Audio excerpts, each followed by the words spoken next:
Good morning. We're back.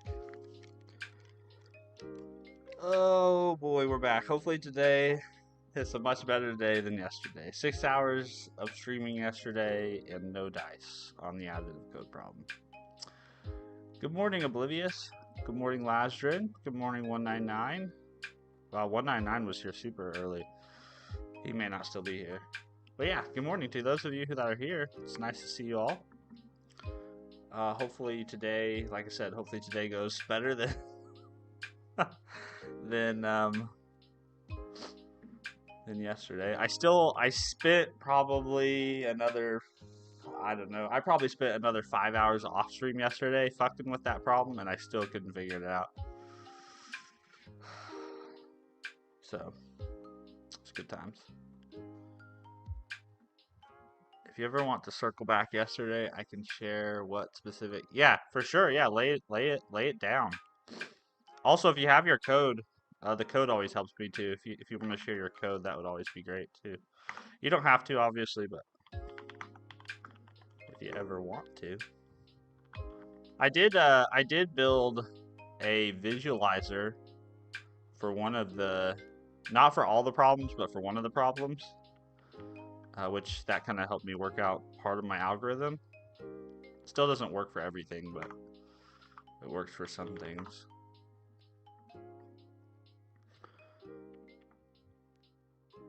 Use Zoxide, man? Sam Real? I do use Zoxide, actually. Yeah. So that's how I was able to go from my root directory. So here I am in my root, or PWD.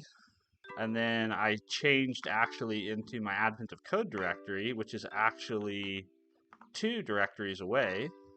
And that's because I have CD remapped to Zoxide. And let's see, can I show you that? I think I can show you that if I try to go into a non-existent entry. So if I try to go to AOC, you'll see, ooh, looky there. Zoxide, no match found. So I'm already ahead of you, man. Actually, there's a gentleman who hangs out in my streams. His name's, I think he's a gentleman. I guess he could be a girl. I don't honestly know. But his username is Butterscotch. Yeah, he's the one that turned me on to that. And I'm never going back. Nobody can make me. No one can make me. Oh, I was going to show you my visualizer. Hold on one sec.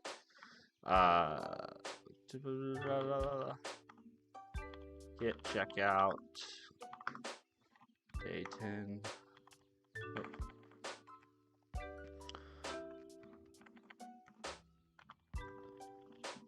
Check this guy out. Ready? Excuse me. Go, run, CWD. No, not CW. Yeah, CMD. Sorry. 10 solver. Watch this thing. This thing's pretty cool.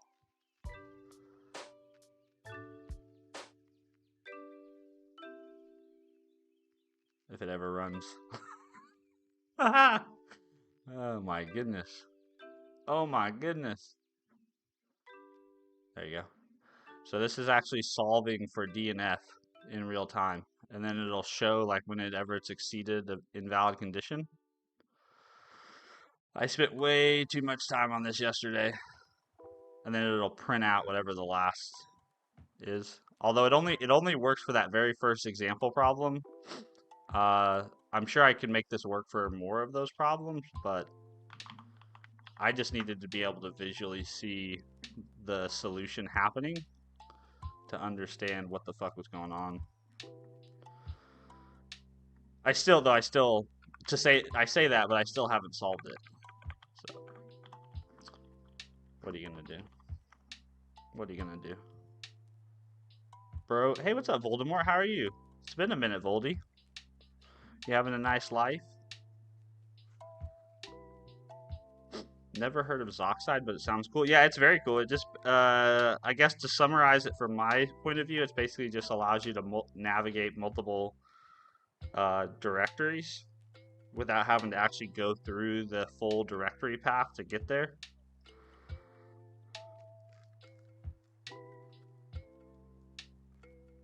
Good morning, Volk. Yes, but no at the same time. Oh man, I'm sorry about that. Well, hopefully it's more yes than no, but I get it. Life has seasons to it. Sometimes those seasons are shitty, and sometimes those seasons are good. Let's see. It was an integer linear programming problem. Reading into it, many algorithms pertain to our list of equations and column of answers. Yeah, I ended up trying to do something called Gaussian elimination using row echelon form. So I spent like 5 hours yesterday going down a linear algebra rabbit hole. And I have a solution that works for the example, but it doesn't work my um for my input. So I don't know. I'll probably spend some more time on it at some point. But I figure for now we're gonna move on and we're not gonna just sit on stream staring at a problem that I don't really understand.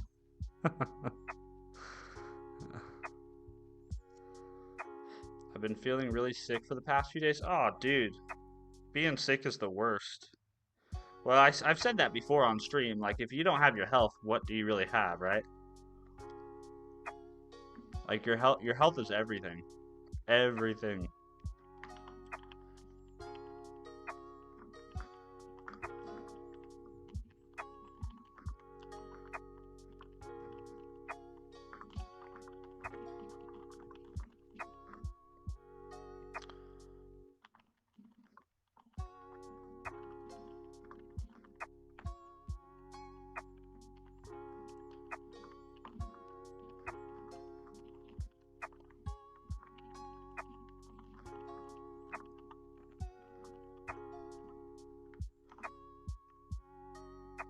Pen that message there. All right, we got Discord bot is posting. We have our event in Discord running. We have our message pinned. We have our list of we don't have our list of members updated. We have our list of members updated. Yep, there's still just 13 human beings in the world who are members, which I appreciate enormously. And now we're going to try to, I guess, make ourselves feel better about our abilities. I can barely speak because there's too much mucus in my throat. Oof, that sounds horrible. No fun. No fun at all. So Gaussian elimination is close to another rabbit hole I also did. There was also least squares and singular value decomposition, but those methods don't give us integers all the time. SVD worked for my test, but also failed on my input. Singular value composition. Oh, interesting. So you had a similar situation. Yeah, it's tough, man. I also saw a Reddit post that somebody solved it without linear algebra. So maybe I'll explore that. I guess there's some trick that you can look at. It worked when I pivoted to LP. Okay. So linear programming app. So I need to go have a little bit of a rabbit hole down the linear programming route. That's what I'll do then.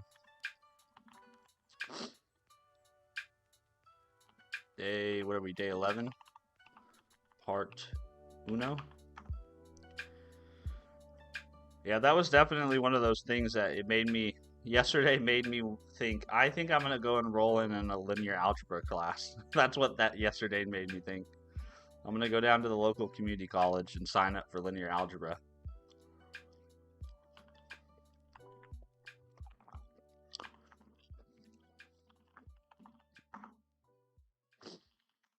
And then we need to download.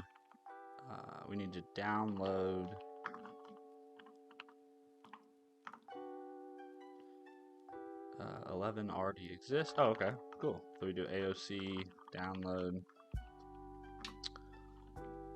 Do 1, 1, and 1. Nice. Okay. Wonderful. I forgot everything that I learned about linear algebra. I've never used it since I learned it. Yeah, I don't know if I. The thing that's where I was kind of confused yesterday as I was thinking back because at one point yesterday I literally started like hand doing the problems. Okay, sorry. Um, yeah, this is where I was yesterday at one point.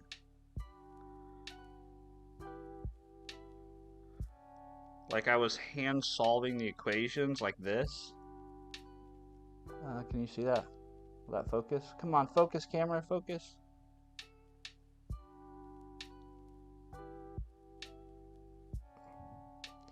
Right?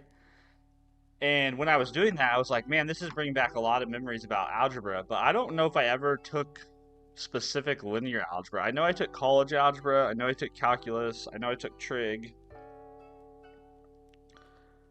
but I don't know if I actually specifically have had any formal education in that topic. And if I have, then I've wholly forgotten it. Let's see, main.go. I will say that that type of programming, I don't know if it's because I think it's probably I didn't enjoy it more so because I didn't know what I was doing than more so than I actually didn't enjoy it. But I will say I think I'd much rather be a crud monkey than solve linear algebra equations all day. I'm sure there's other people who would like to do that type of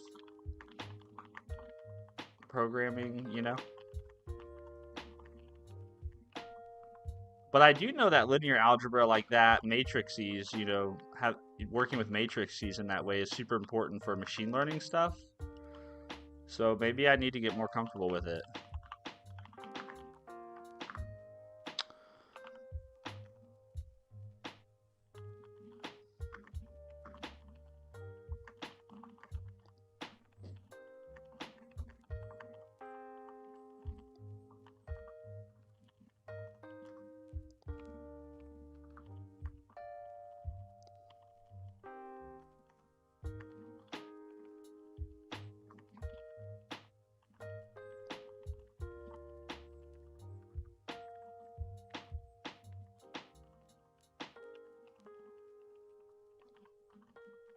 What was that?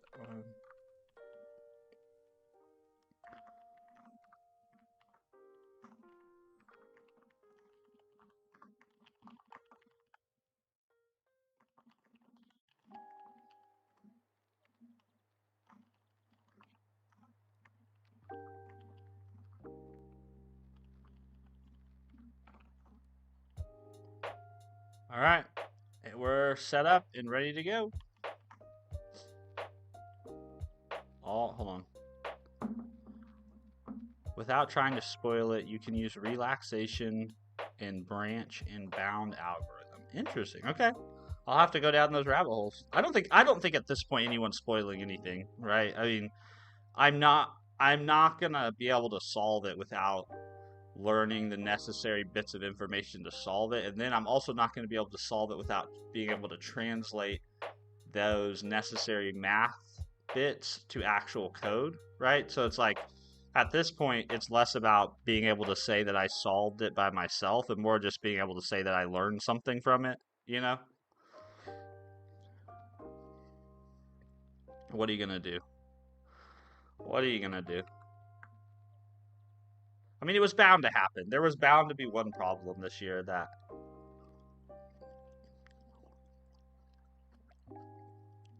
put me on my back a little bit.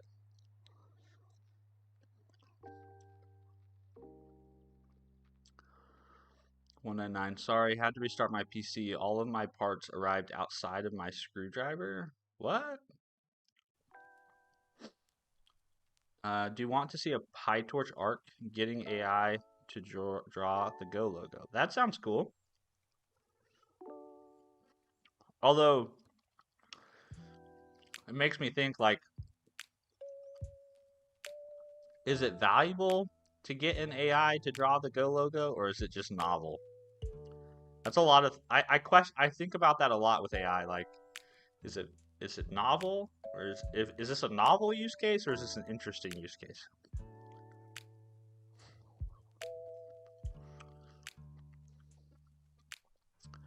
A machine learning way to do it. It's actually quite annoying to set up. So why not just draw? Why not just draw the Go logo yourself then?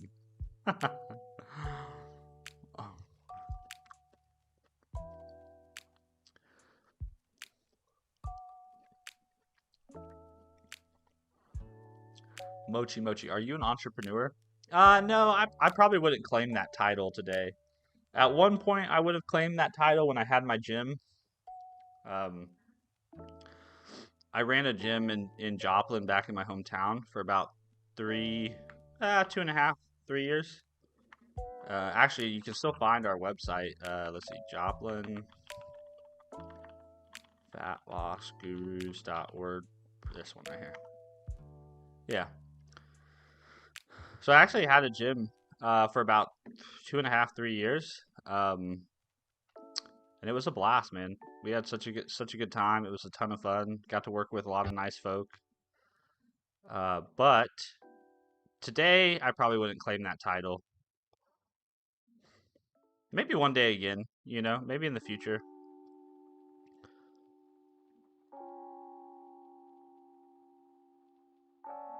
It's like going back in time looking at that video.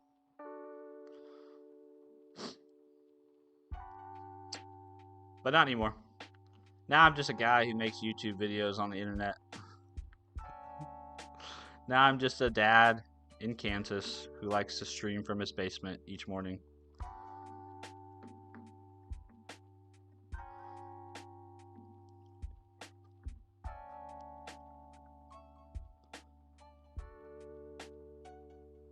Draw it yourself, but in MS Paint.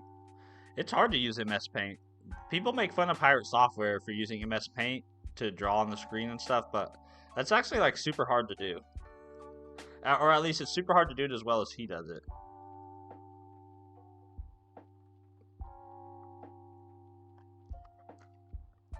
I need to... That drink is not mixed up at all.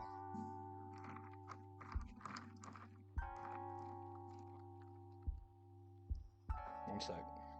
1 second.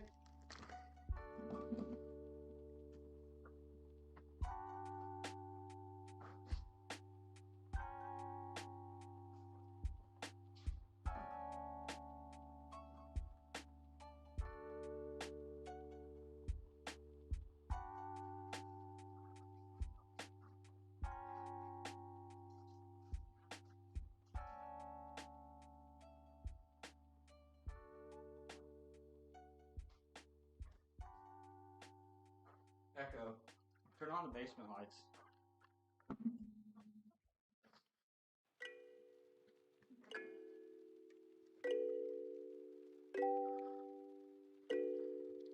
Alright.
And begin. And scene.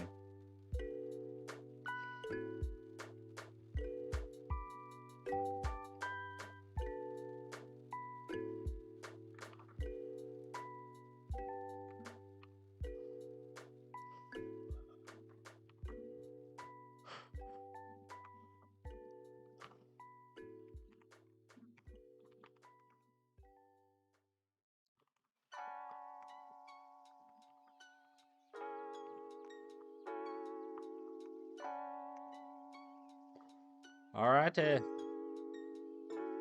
How do we solve this problem? Reactor. You hear some loud beeping coming from a hatch in the floor of the factory. So you decide to check it out. Inside, you find several large electrical conduits. Man, I tell you what, if you get married, you're gonna find your wife's hair all over you all the time. It's just like a thing that happens. Noted.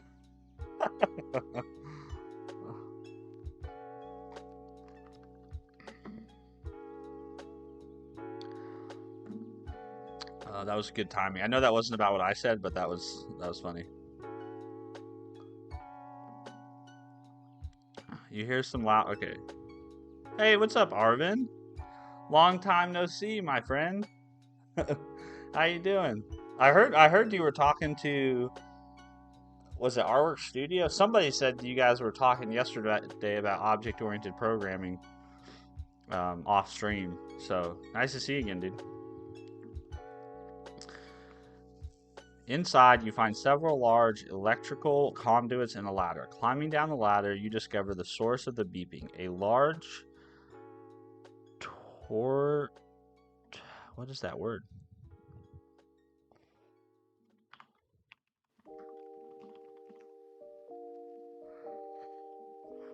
I have to admit, as much fun as I'm having with Advent of Code, I am reaching that point where now I'm ready Toroidal. Toroidal. I am reaching that point of the event where I want to do something different.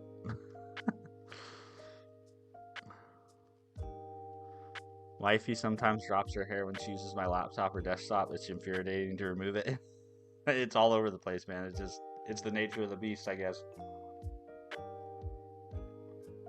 You marry them, and you marry all of them. Let's see. Some elves here are hurriedly or torsional reactor, which powers the factory above. Some elves here are hurriedly running between the reactor and a nearby server rack, apparently trying to fix something. Steven, do you remember that entire promissory note thing? Yes, I do remember that. Yeah, this like weird screwy way that you guys have like what amounts to essentially employment contracts that sort of sounds like employers can like claw back your salary basically, or claw back your wages, which is kind of an interesting situation if I understood it right and if I remembered it right. But yeah, I do remember. I remember us at least talking about it. One of the elves notices you and rushes over. It's a good thing you're here. We just installed a new server rack, but we aren't having any luck getting to the reactor to communicate with it. You glance around the room and see a tangle of cables and devices, running from the server rack to the reactor. She rushes off, returning a moment later with a list of the devices and their outputs. Your puzzle input.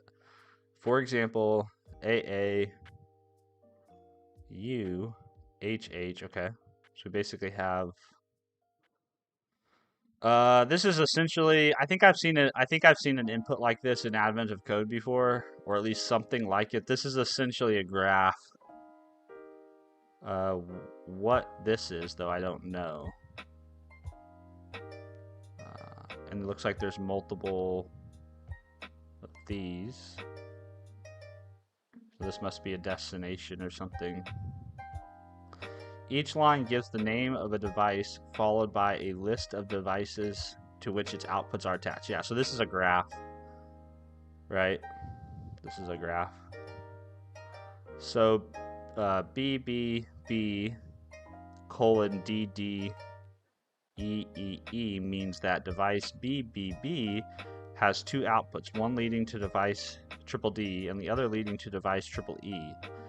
The elves are pretty sure that the issue isn't due to any specific device, but rather that the issue is triggered by data flowing some specific path through the devices. Data only ever flows from a device through its outputs, and it can't flow backwards. Okay, so that means it's a directed, right? It's a directed graph. After dividing up the work, the elves would like you to focus on the devices starting with the one next to you and ending with the main output to the reactor. So that's what the U is. The U is the one where you're going to start. That's basically U is basically your start node. And ending with the main output to the reactor, which is the device with the label out. So out is our exit node. So this is what you would call a directed acyclic graph, because it actually can go, it doesn't just go in a web of connections forever. We can actually exit, we can actually get to a point where we end. Which I'm pretty sure this has been in previous advents of codes. I'm almost 99% positive, 95% positive maybe, that this has been in a previous advent of code problem. To help the elves figure out which path is causing the issue, they need you to find every path from you to out. In this example, these are all the paths from you to out. Data could take the connection from you to BBBB, then from BBBB to DDDD, then from triple D to triple G, and then from triple G to out. Okay, let me try to trace that. So we go U, we follow B, so we know B is connected to U, so we go to B, then we follow B to DD, then we follow DD to GG, and then we can follow from GG to out. Okay, and then so on and so forth. In total, there are 5 different paths leading from you to out. How many different paths lead from you to out? So I think this is actually super straightforward. This is just depth first search. In depth first search will take care of the unique paths, because whenever the paths merge, so in depth first search, obviously you'll use a stack, right? And so whenever our paths merge, we will always continue on from those paths separately because of the last in first out processing, because we do that for every node in the graph. So this is going to be, I think, pretty straightforward. I'm guessing the part 2 is going to fuck up part 1's solution because of how straightforward this is. But I'm going to do the easy thing. I'm going to do the simple thing first.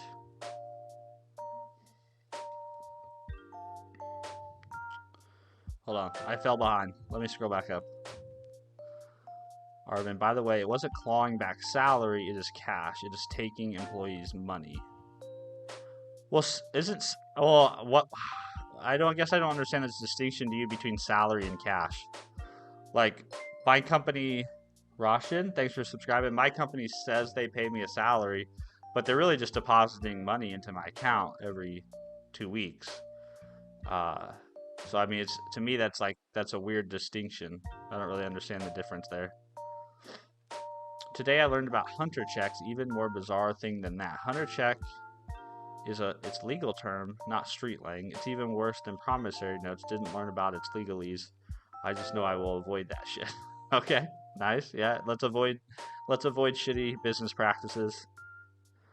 Work culture here is bizarre. We put Japan to yeah, I hear Japan has a pretty crazy work culture. When I worked at Ajinomoto, actually, there was quite a few Japanese executives who would transplant into the North American division, and they would stay here in the U.S. for like months at a time without seeing their family, which I always thought was like crazy to do for work myself.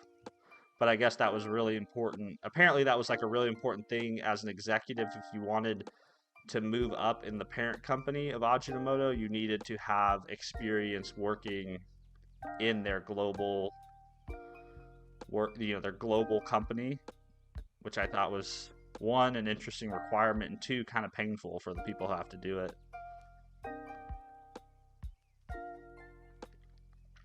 Detective Jones, good to see you. What language? What are you making? So we're doing Detective Jones. We're doing AOC. which is basically holiday themed delete code problems. If you're not familiar with it, I just put the link in the chat though if you want to go read up on it. It's good.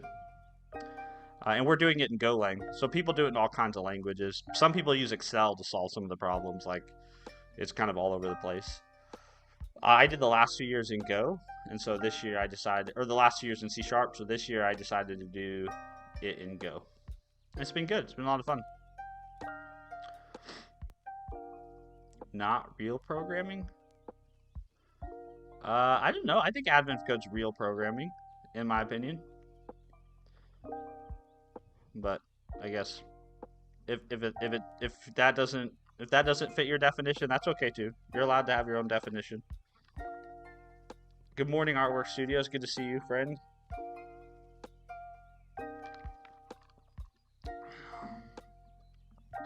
All right, let's do this. So the first thing we need is we just need an adjacency list. Also be quiet, Cobot. So our adjacency list is essentially a map of string to string.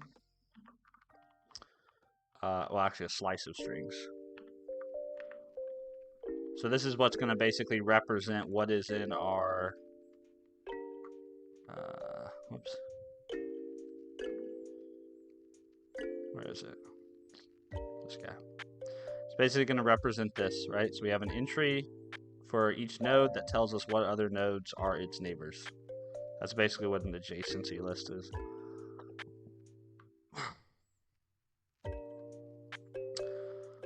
And we're going to loop over our input. So we're going to say for line range file.read lines. We'll pass in the file path. And then we're going to do parts is going to be equal to strings dot split, and we are going to split the line at this specific pattern. We can also have some constants here, so we can say our start node is equal to u, and then our end node is equal to out. Man, this is such a nice problem to follow up yesterday's with, because I feel confident that I can. I feel fairly confident that I know what I'm doing. Detective Jones, like simulator? I thought it was a game. I was confused. No, it's not a game. Well, I mean, it's a game in the sense that, like, the game is to solve problems to earn stars. So it's sort of like a game, but not, I guess, in the classic, like, first-person shooter type of game. It's just data structure and algorithm challenges, but hidden behind a fun. Almost spilled my drink, but hidden behind a fun Christmas theme.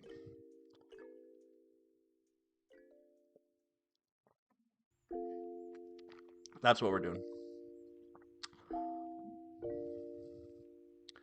Arvin, by the way, on promissory notes, the rationale for their existence is, for example, if you become company storage specialist, don't steal from it, or if one does, they can regain your money. Oh, interesting. So I guess that we have similar things here in the United States. I mean, if you steal from your company, that's like a criminal offense. Like you're gonna be charged for larceny and fraud and a whole bunch of other things. Artwork Studio, Spring is pretty fun. I'm happy Arvin told me about it. Are you talking about Spring Boot, like the Java framework? I need to give that a try at some point. I need to give Java as a language a try at some point. Considering how much I like coffee, I feel like it's very off-brand for me not to have ever written any Java. First time doing full stack, and yep, Spring Boot. Well, that's awesome, dude. Congratulations. Here, let's give some W's for that. Hold on, clapping. I need to build a soundboard or something.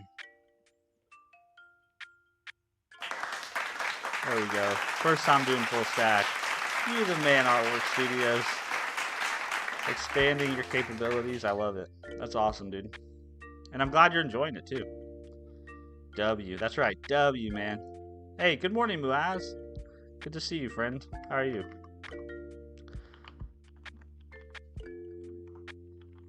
All right, let's make sure I'm getting what I would expect here. Give this a quick run. Oh my gosh, are there really 100 people here? Seeing this makes me really self-conscious. But I'm glad you all are here. Thank you for visiting my stream. Appreciate seeing y'all. Thanks everyone. Of course, Artwork Studios. We want to be. I want this to be an encouraging place. So that's what we're gonna try to turn it into. Let's see. So this is part what?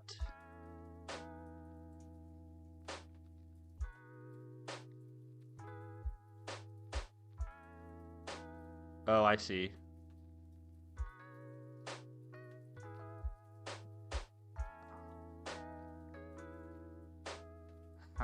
What's the length of these things? I think it looks like I think it looks like there's more entries than there really are. There should only be two entries in here. Yeah, there's only 2 entries. So then, excuse me, then what we can do is we can say, I guess from equals parts 0, and then to list equals strings dot split part 1 at empty spaces, like that. So then we should be able to say adjacency list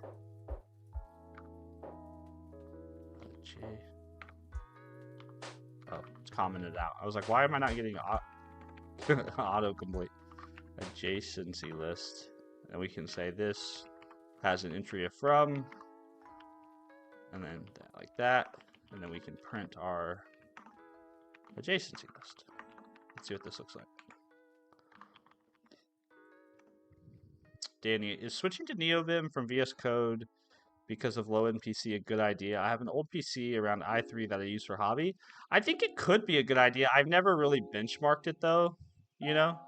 So I don't know for sure if NeoVim is actually more performant than Visual Studio Code, but I would have to imagine it's probably less processing intense. But that probably largely depends on what you're doing. Bashar, thanks for subbing. That probably largely depends on how your VS Code is configured and how your NeoVim is configured. Because you can make NeoVim do a lot of stuff, you know. So I don't know. I guess it could be worth trying. Couldn't hurt.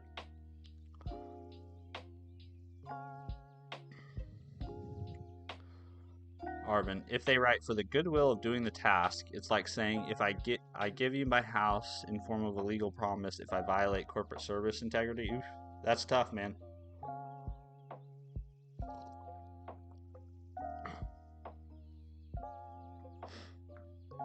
Arvin, but the PN is given before contract. It is like loss markup in advance, but the PN thing is still stupid because they can just sue you and cover loss after incidents. Yeah, it seems, at least in the United States, the promissory note thing seems not necessary, because if you do illegal things here in the United States, you're liable for them. You don't need a contract to say that you're liable for the illegal things you did.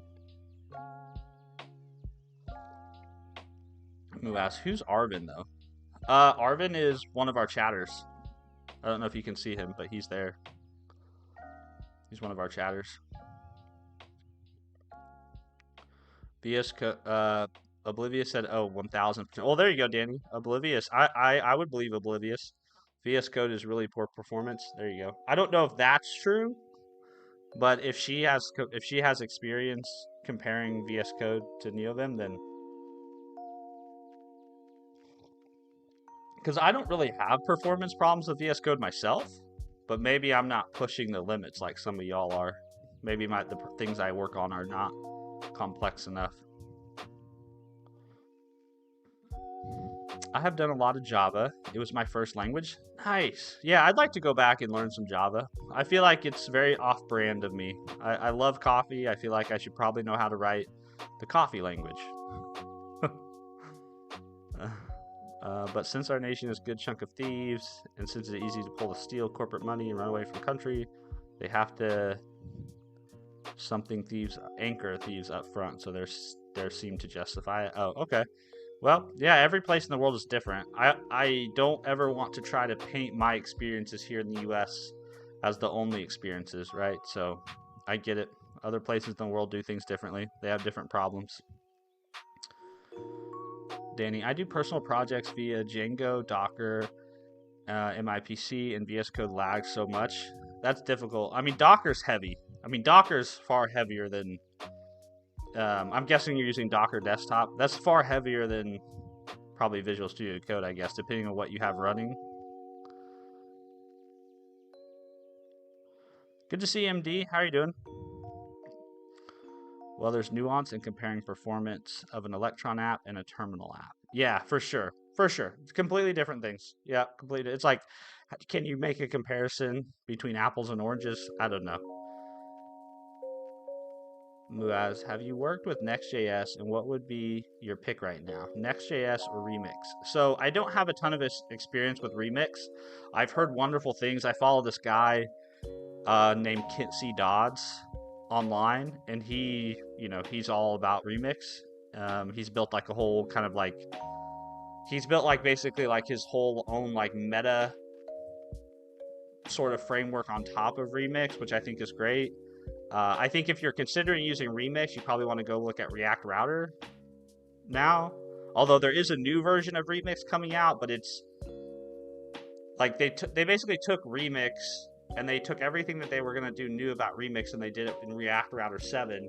And then they completely pivoted from Remix to some whole other new thing. So you might look at React Router. I think if I was going to pick a framework like that today, I would probably pick Nuxt.js because I really like working with Vue. But that's just personal preference. I don't think there's anything wrong with Next.js, Remix, Nuxt, React Router. They all serve the purpose, and I think to me the main decision point is how do you like to author your components?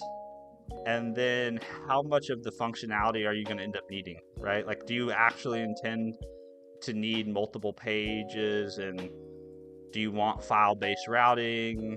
Do you want to be able to have your own API endpoints defined as part of your front end? Or essentially what is your front end? Which is it's really weird because now with the meta frameworks or the full stack frameworks, you have this really weird thing where it's like architecturally,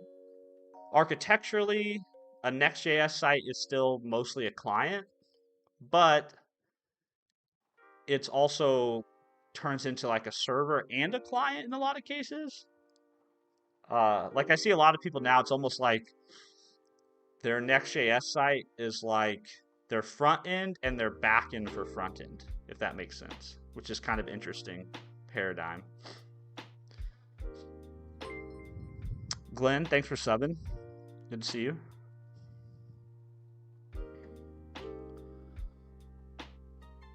There are many other examples of poor performance and buggy choices by Microsoft. Yeah, I hear that. I haven't. The only real piece of software that I ever have had issues with Microsoft has been Windows. That's the only thing that I ever, in the history of working with Microsoft products, that's the main thing.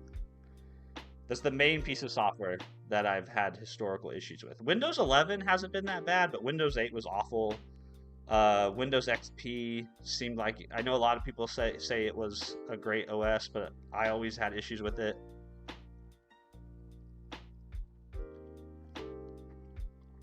Good morning, Shudo. Thanks for being a member, man. Appreciate you. Good to see you again. Good morning, Rampla. Good to see you. Man, a lot of familiar faces. I like this. Also, I don't know if it's me, but I hate using frameworks, and I prefer things like Spring that let me make a web server. Yeah, Spring is cool, but I mean, you can have, that's the thing, Artwork Studios, with Next.js and Nuxt.js, if you want to, you can run. I mean, when you deploy those things to the platforms as a service, right? They kind of take care of that the backend piece for you in a lot of ways. But if you want to just run a Next.js site with a custom node server, you can. It's possible. You just have to configure it yourself to do that. That's why I say it gets a little confusing, because a lot of people use these JavaScript frameworks to build basically what is essentially the client, but the client has back-end capabilities, which is where architecturally it's one thing, but functionally it can be either or, which is kind of an interesting. There's benefits to it. It's just kind of an interesting thing to think about. Radiant energy. How to use the redirection operator in PowerShell. I can't make the input from a file for my executable to read. Interesting. So you're just gonna you're just trying to cat a text file into an executable? I'm not sure. Let's see. Let's ask Copilot. I'll just copy and paste what you said into Copilot and see what it says. I'm not sure I've ever done that before in PowerShell myself. Let's see what Copilot says.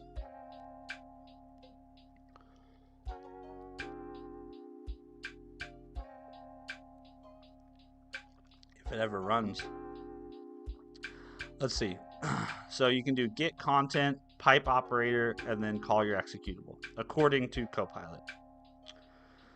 Which I have get content mapped to cat. So I guess that would be like cat. I wonder if I could do like do I have a JSON file I could use? Let's see, OneDrive, desktop. Yeah, we'll do this.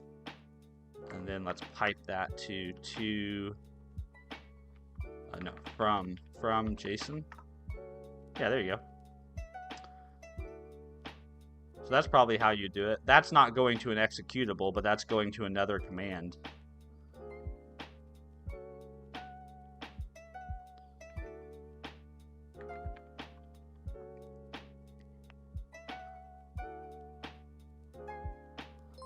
I think what you'd want, Nicholas, thanks for subbing. I think what you'd want then is you want, based on what Copilot's telling us, is you'd want something like,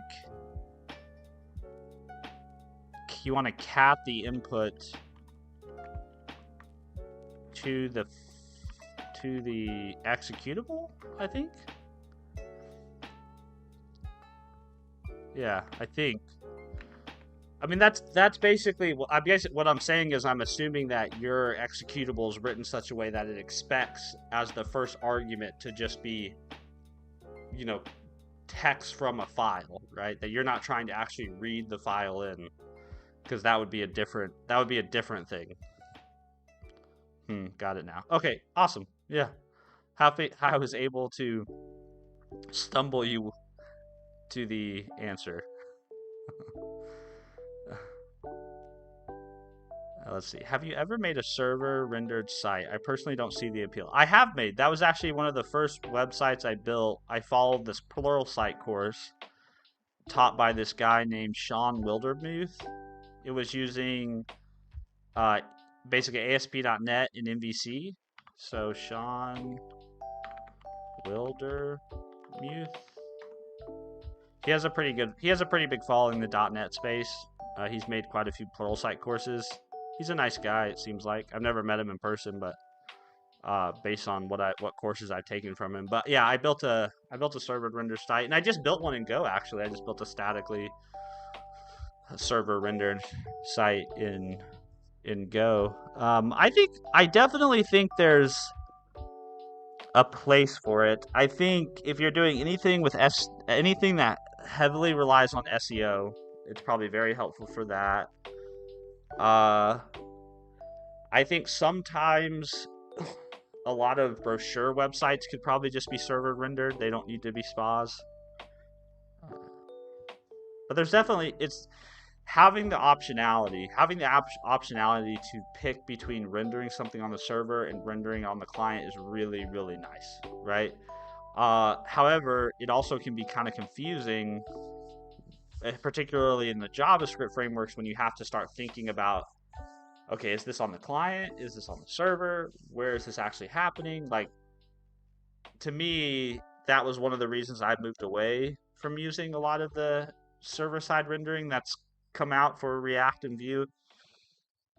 But because it's just easier to reason about things if I say, okay, my front end is just a spa that's grabbing data and painting it on the page. Essentially, that's all my front end does.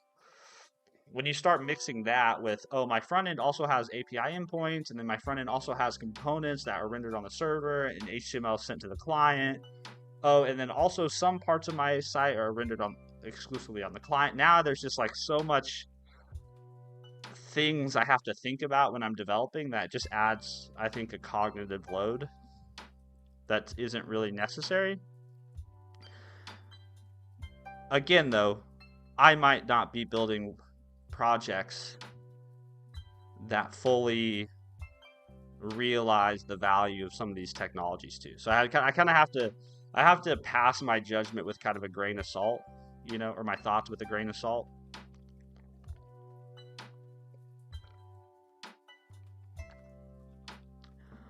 Wow, why am I so tired? Radiant, the problem you're doing needs topological sorting. I don't think it does. So you're saying I need to basically keep track of.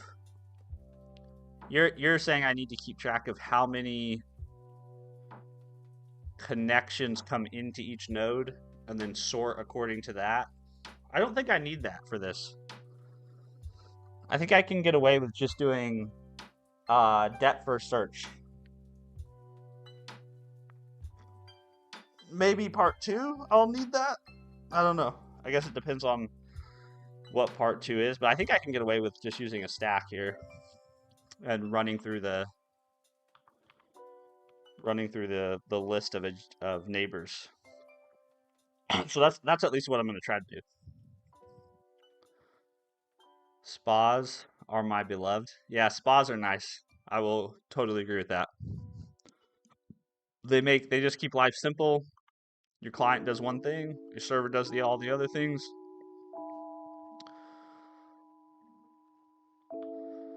Okay, so we need a stack now, right? So let's do stack dot new. And then the first thing we're going to do is we're going to say stack dot push, and we're going to push on our start node like that. And then we're going to have a loop that says stack dot is empty equals false. And then we just start looping. We just have to start pushing and popping and pushing, I think.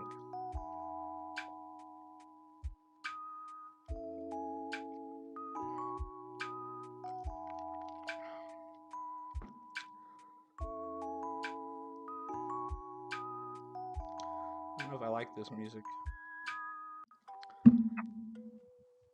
I have already shilled artwork into Spling Smooch. You should come as well. We got you a delicious coffee. Come to Java. Embrace the enterprise beans. Yeah, I need to. Omer, is this Flutter? No, this is Go. This is Go. Good to see you, Omer. Hope you're doing well. Yeah, I probably will. I probably will take a trip down the Java. Maybe that'll be next year's Advent of Code language. Who knows? Who knows? And we also need to keep track of how many paths we've counted.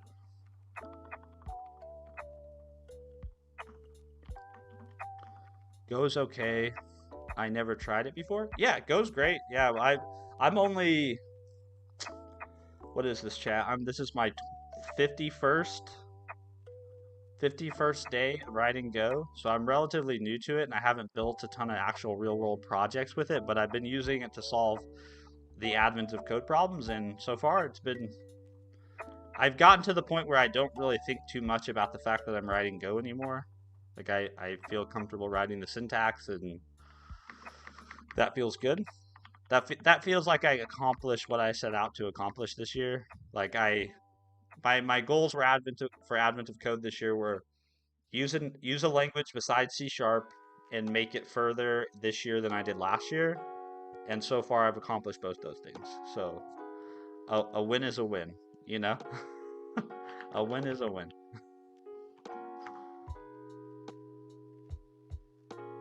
Steven's gonna forget C# by 2026. No way, man. No way. Not at all. I've been writing C# every day almost. So I would never forget. I would never forget my first love. So if current equals the end node, then we know we've have a path that we can count, and we can also continue. Yeah, we should also continue. So we've basically in a particular path we've reached the end, and so we can increment our count. And then if we haven't incremented our count, then we'll need to get the neighbors of the adjacency list, like that, and then we'll just loop over those neighbors and we'll add them to our list.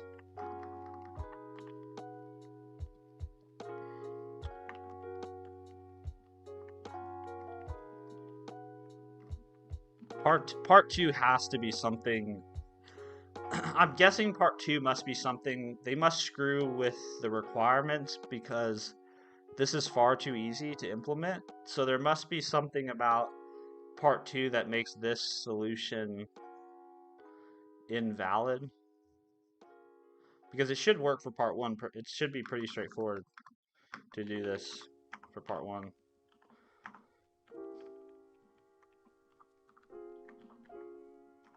I think that's basically all the code we need. Let's see. Go test. Let's see. This is what did we? I guess I didn't look up how many we expected, did I? 5. We expect. So yeah, I think this is it. I guess we'll see how long this takes to run for the actual input. Go from there.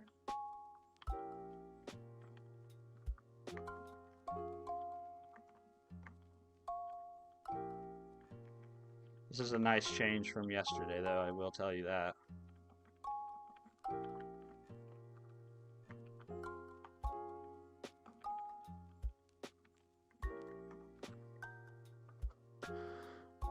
Yeah, part 2 will be simple too. We'll need some basic inclusion, exclusion. Okay.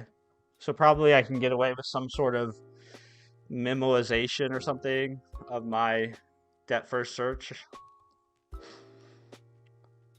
Steven, if you are doing AIC for the LOLs, pick one of the functional gangs. All the cool kids are developing correct software and functional languages. I wouldn't be opposed to learning a functional language. Like, I think I would like to learn F# at some point, just because that's kind of it's in my ecosystem.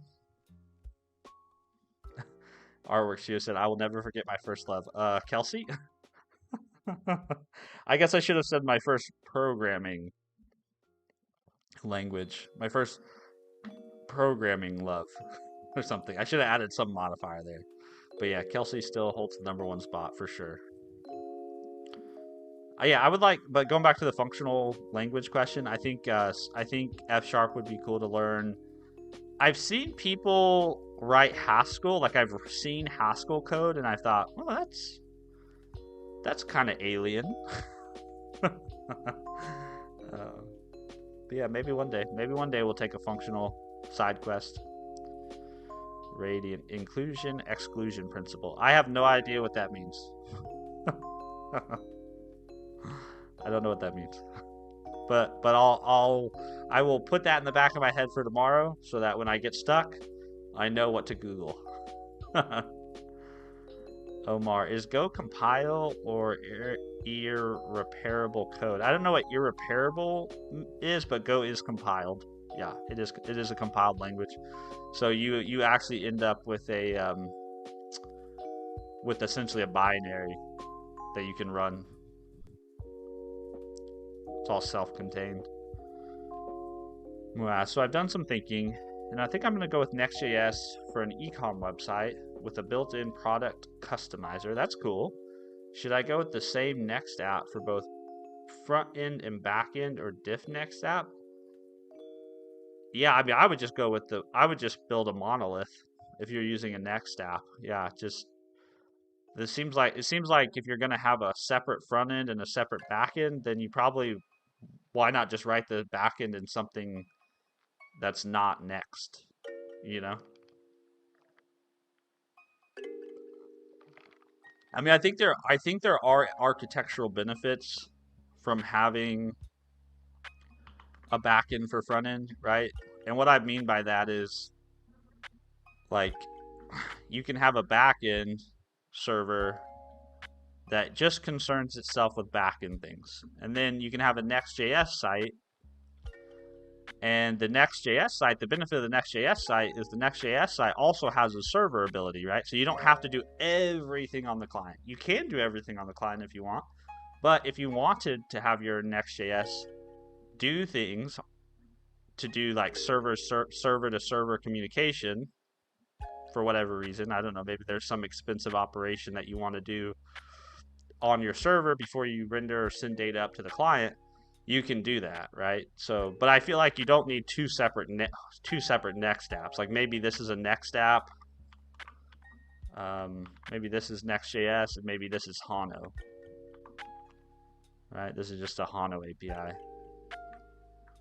But I do think there is benefits to having that server capability. You don't have to use it, but it's there if you want it. I also think it's also much easier to deploy. Like going back to your question about do I need two separate things? This having a monolithic Next.js site it's super easy to deploy, right? It's just one thing. Versus if you have a whole separate backend, well now you got to start thinking about having two different CI/CDs and yeah, I don't know, something for you to consider. There's always trade-offs with every decision. There's always trade-offs. I think for me, I would go with some sort of monolithic to start with.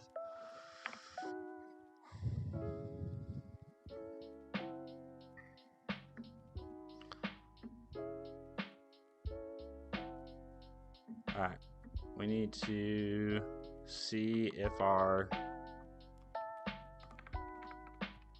input gives us what we would expect. So let's do drum roll. Or actually, I guess we have to run this first. But let me get my drum roll sound effects queued up. All right, go test. Got 599.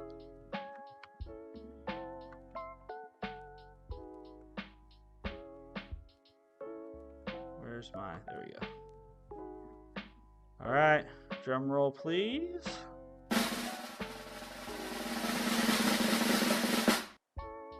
Hey, look at there. Oh, that feels good. Yesterday had me questioning all my abilities.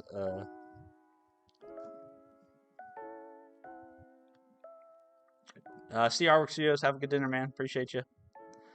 Do you ever exclusively use Cloudflare Workers and nothing more for static pages? I've never actually used Cloudflare Workers before. I've heard good things about that product, but I've never used it. Never used it.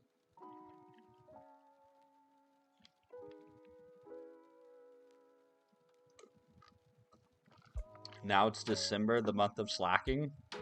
I don't know if I'd call it slacking. I mean, I think it's good for there to be periods of time in the world where collectively we all kind of agree that during this period of time, different things are a priority than normally.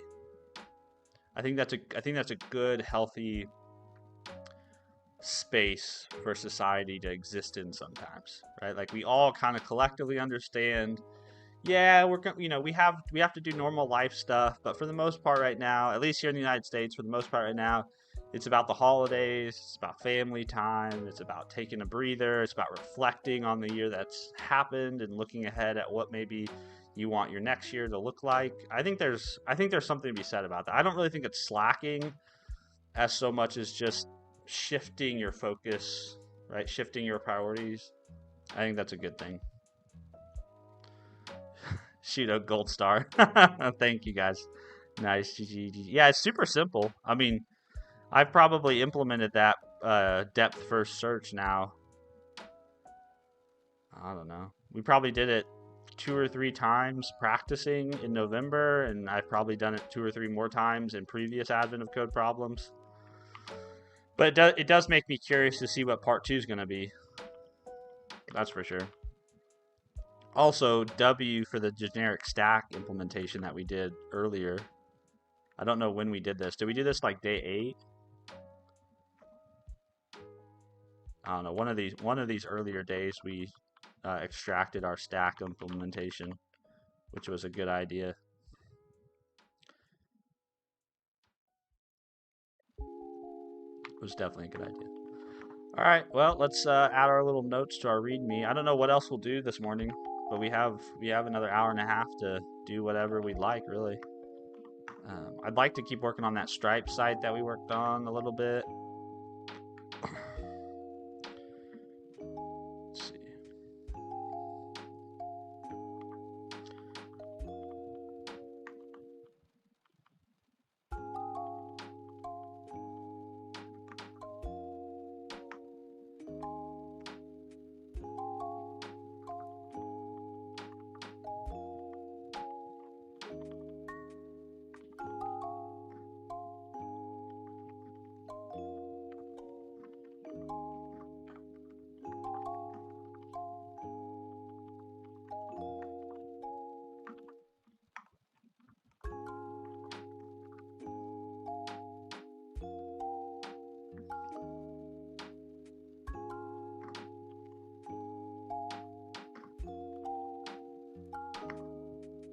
Oh, hold on.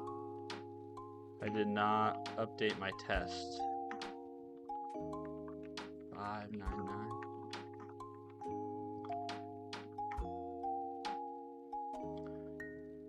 Omer, did you try Rust?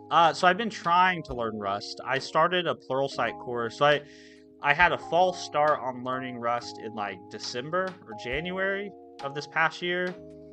I was trying to go through the Rust programming language book, and I made it to like chapter 8, I think, in that, and then kind of stalled out.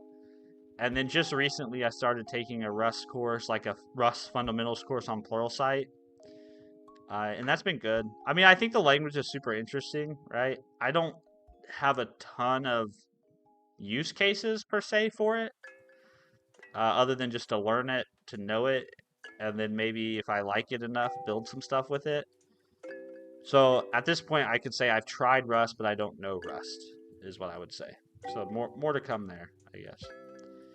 Shudo, I believe Cloudflare allows forced edge caching in addition to worker exclusive pages, so static pages can be nearly impossible to DDoS for free, I would imagine, until real traffic increases. Ah, nice. Well, yeah, Cloudflare Worker sounds like a great product then. I just haven't had a need, I guess, for it, or haven't really looked into using it. Almost everything I deploy nowadays is typically to a private server, but it's always usually proxied behind Cloudflare, so I don't worry too much about the DDoS stuff. I mean, basically at this point, the worst thing that can happen is they just crash the site, right? And for most of the things that I'm doing, that's a wholly acceptable risk. And I think 9 times out of 10, Cloudflare is probably enough to protect me from that. But if you're deploying stuff out on public clouds, yeah, you should definitely be thinking about DDoS protection, right? Yeah, for sure. You do not want to run up a big cloud bill because someone tried to DDoS you. Which is, for me, that's why I don't use Amazon, I don't use Azure, I don't use GCP, just because I have this horrible nightmare of like an email showing up in my in my inbox one day that's like, you owe us $20,000. Sounds like a real fucking nightmare.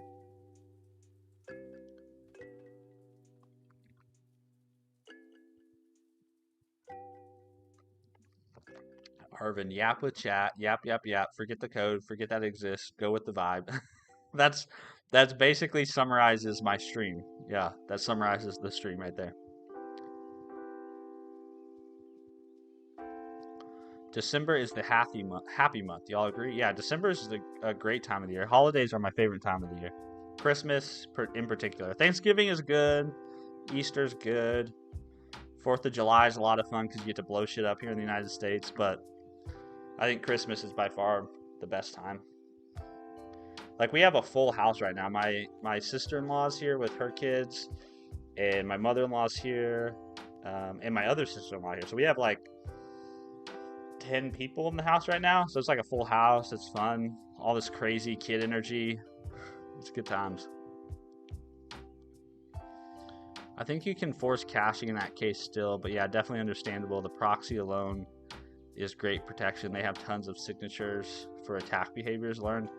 Yeah, I think we probably underestimate how much Cloudflare does for like the well-being of the internet. You know, especially as much grief as they've gotten in the last 3 months because they've had those really 2 big events. They had the one big event where they were like, they screwed something up that was unreal. I can't remember what the first big event was, but then the second big event was them trying to react to the React server vulnerability, the RSC vulnerability, and then they had a mistake there that caused an issue. But they do, I think they do a lot of good for the internet. I know there's people that disagree with that, but I think otherwise. Bob Knoll, I fell asleep with your stream playing on my phone in my hand yesterday. What did I miss? Did you get day 10? No, we did not get day 10. I have a solution for day 10 right now that solves the example, but it doesn't solve the real input. So I don't know how much more time. I gave it 6 hours on stream yesterday, and then I probably spent another 5 or 6 hours off of stream yesterday, kind of obsessing over it. And at this point, it's like, okay, I'm just moving on. I mean, maybe I'll go back and revisit it, but that problem is basically at a point where, in order for me to really know how to solve it, I'm going to need to read someone else's solution and then re-implement it and then break it to really understand like what is all involved. Like I know I can solve the example by hand. Like I can solve the examples by hand using the Gaussian elimination. Like I can using the matrix method, I can solve them by hand. Now translating that to code is the difficult part for me, I guess. And also I can't solve the actual input by hand, right? That would be too many equations. There was an advent of code I saw yesterday on the Reddits where somebody solved it without linear programming. They use some sort of heuristic that's related to the first part, and then they use how they approach the first part to solve the second part. So at some point I might look into that.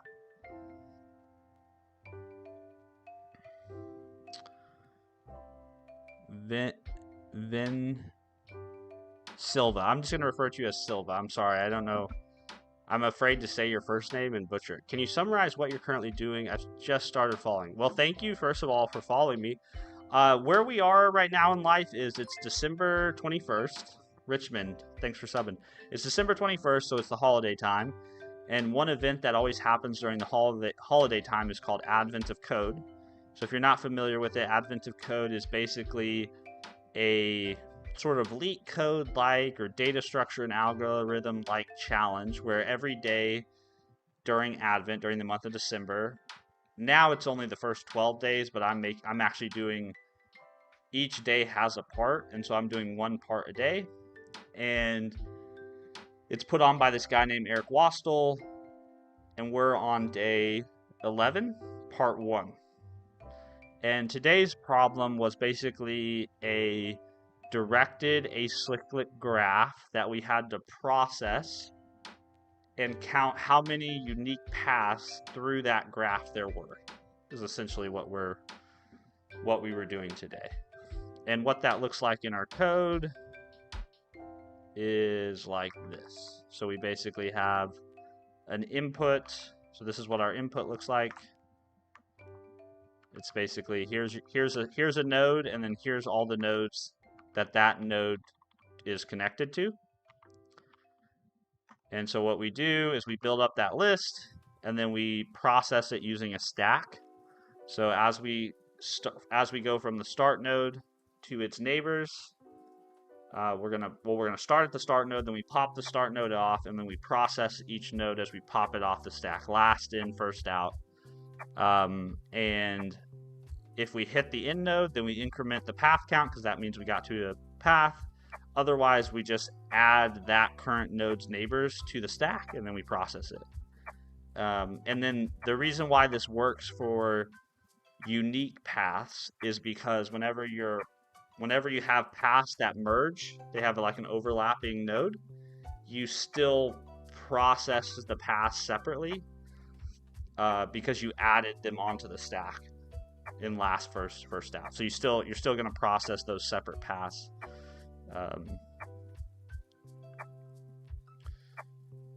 So yeah, that's a summary. That's a summary, man. I hope that helps. I don't know if that was clear enough, but that's where we are, Silva. Thanks for being here.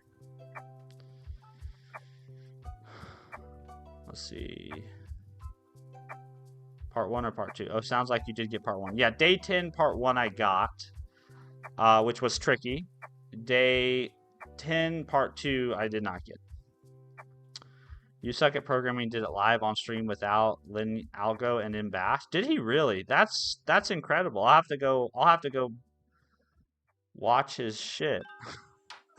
Maybe he can help me do it. So he did not use linear algebra. Okay.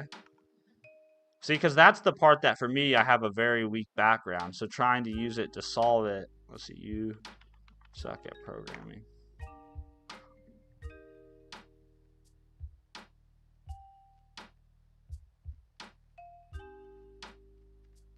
Did he do it live?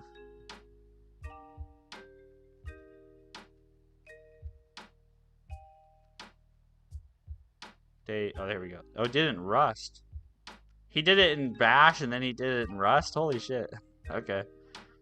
Well, let me save this to watch later and save that to watch later. Hold on, are these multiple days?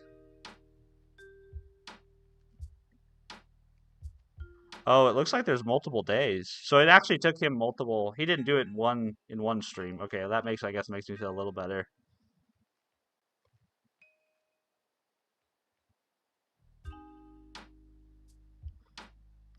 I guess he's releasing a Bash course. By the way, guys, if anybody here wants to oh, it's already live. There you go. If you guys are interested in learning Bash from a Bash wizard, check out that thing. We should do this on stream. This would be fun.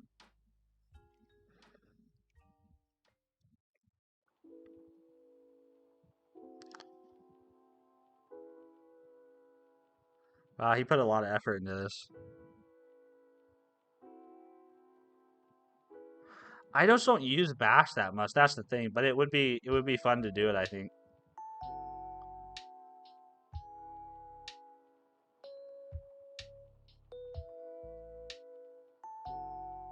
I like Dave Eddy. I think he's got a good personality. I like his content. I think he's very down to earth, and he seems like a normal guy, very humble.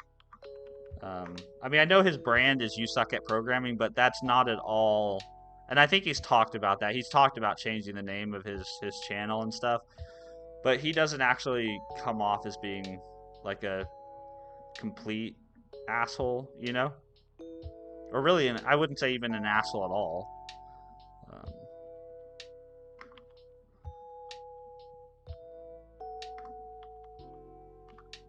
let's see, feature, solve, day 11, part 1. Oops. What's up, Network Bib? Your channel grew a lot since I left. Yeah, we've been adding subscribers, which has been nice. I don't know how much that'll continue, but it's been good. Bob, that was the only one he did in Rust. I wonder if he did it in Bash though too, because it looked like he did 3 or 4 streams there. But maybe he got stuck in Bash and had to switch to Rust. Well, I'll definitely go watch because I can't figure it out.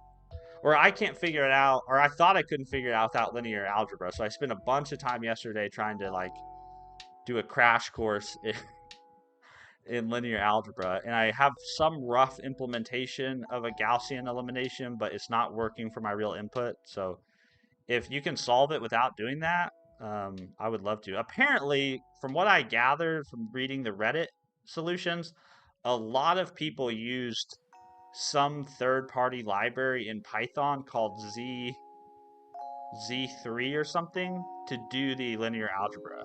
So they basically just solved for the equations and then passed them in, which I think is fine. Like, I don't think that's cheating. I just don't know how I would do that in Go. I don't know if, I guess I'd have to do I guess I'd have to do some research to figure out what the library for that in Go would be. Radiant energy. I need your NeoVim setup. Looks so good. Yeah, you can have my NeoVim. Yeah, my NeoVim setup's here. NeoVim. Is it exclamation point NeoVim or is it yeah, there you go. Those are my configs. Actually, I think those configs might be. Hold on one sec. Give me a chance to. I think I might have. Oh yeah, I added something here, so I'll say git add. Or I guess maybe I should do git pull. But you're more than welcome to crawl over them all you want.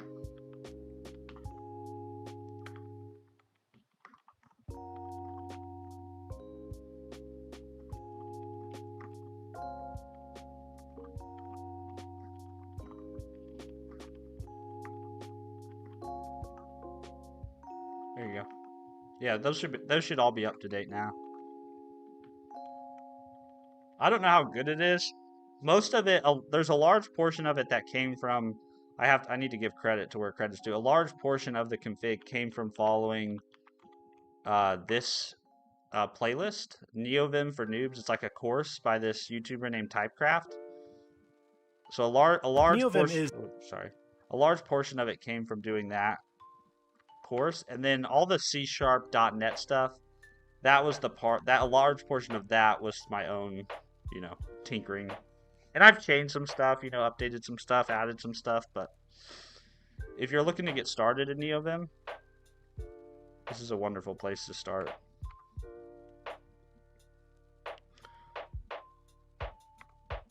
This was the playlist. I watched this entire playlist one night while laying in bed when I couldn't sleep, and this was what convinced me to give it a real shot.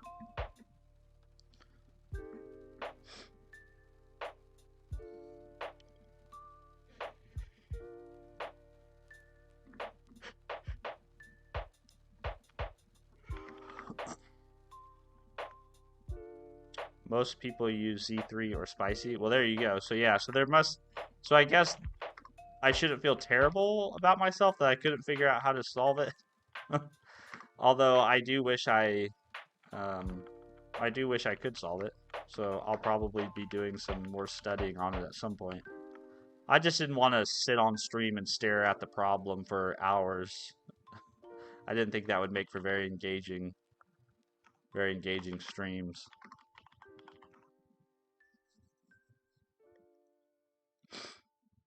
I spent like 3 days on day 10, part 2. Gaussian elimination was only 1/4 of the full solution. So what I ended up doing was what I have right now implemented is I have a Gaussian elimination that identifies the free variables in my underdetermined set of equations. And then I essentially brute force over those free variables, looking for combinations of the free variables that get me the minimum total, um, of buttons pressed. But like I said, it works for the examples. It doesn't work for the input. So I actually have, let's see, git checkout, this one. So I actually created this visualization, which I'm kind of proud of. So this basically solves one of the problems. So this is the part of the algorithm that runs after I've done the Gaussian elimination to basically get you to the minimum total. But it does it in a brute force way. It basically just iterates on the free variables and derives the other button press numbers from those button press numbers that we identified through the Gaussian elimination are free variables. But it doesn't that approach, for whatever reason, doesn't work for the for my official input. Why, I don't know. Dude, that viz is sick. How did you make that? Oh, here you go. Cat. It basically, well, it's all. I have to say it's hard coded. A lot of it's hard coded. So basically, what I did was I took the very first problem in the example, and I solved the equations until I had identified, oh, these variables are free, and these aren't. And then I just set up this hard coded solution to print out the state of everything as it was doing that algorithm. That's all this is doing, is it's just printing to the page as it's checking combinations. That's all it's doing. It's basically as fancy as my what was the other thing I had? It's as fancy as the animated coffee screen I have. BRB. Yeah, it's as fancy as this. It's just literally just printing the state of the variables as I work through it. So it's not so I can't use this to visualize everything. I can only use this to visualize the one example. But once I had the visualization, then I could kind of understood what the hell I was trying to accomplish. But that's, like I said, it doesn't work for my. It doesn't. The same approach doesn't work for my input. I don't know why. I have to go through and look why. But this is where I ended yesterday after like another 5 or 6 hours off stream.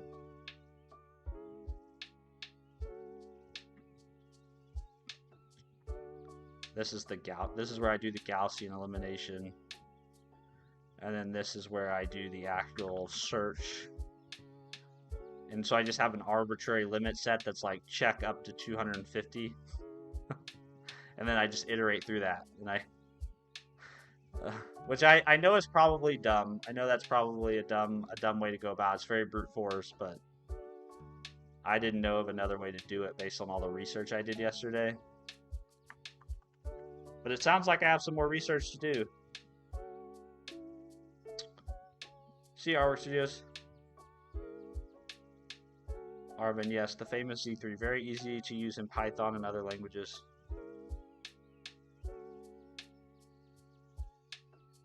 It's the famous Z3 theorem solver that can be used as library. Yeah, I had never heard of it yesterday until I was combing through the Reddits trying to figure out how people did this, and then I was like, oh, so a lot of people just use some code, use somebody else's code to do the calculation, which I think is fair. I don't think there's anything wrong with that. I think recognizing that you need to do this calculation is probably more of the value than necessarily re-implementing those calculations yourself.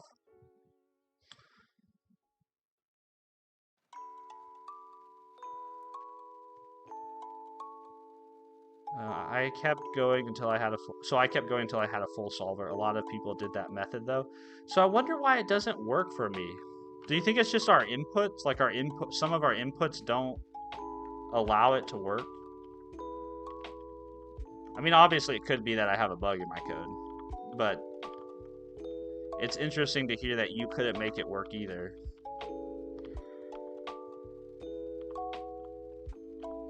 Okay, I'm not gonna.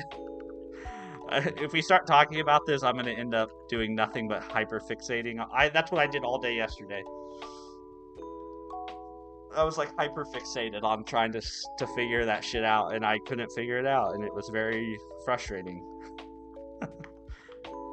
So I'm not gonna do that right now.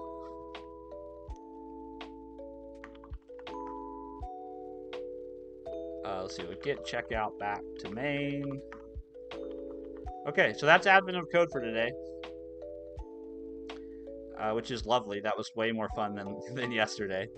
So we still have another hour or so that we can stream. I do have family here, so I probably will jump off about 7 o'clock. So I think maybe we switch over into the .NET world and we work on that Stripe integration project I had in mind. But probably first we should get coffee. So because we haven't made our coffee for the day yet. Split pane up. So I'm gonna go use the restroom real quick, and then I'll come back and we'll make some coffee. If you're gonna leave because I'm leaving, I totally get it. But I am coming back. So if you want to stay, if you want to go and get a hot beverage and come back and hang out, that'd be totally cool. But if you got to go, I totally get it. I don't expect you guys to stare at a blank chair for a little bit. Appreciate you if you are hanging out here. I'm going to be right back. Uh-oh. My be right back sign is all fucked up.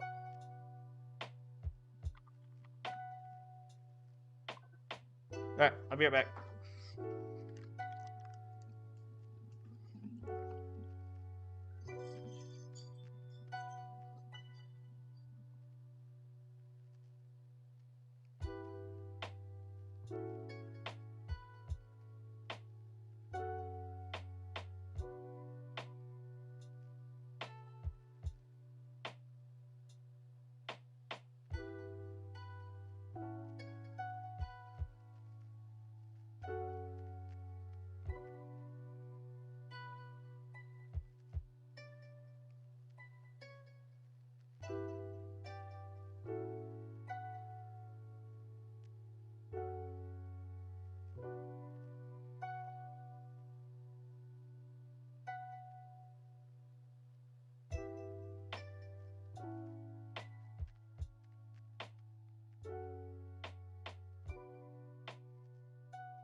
Alright, I'm back. Sorry that took longer than I expected.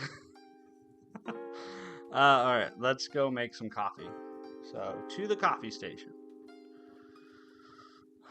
3, 2, 1. Let's go. Uh-oh, it's a black screen. It's a black screen. Hold on, sorry.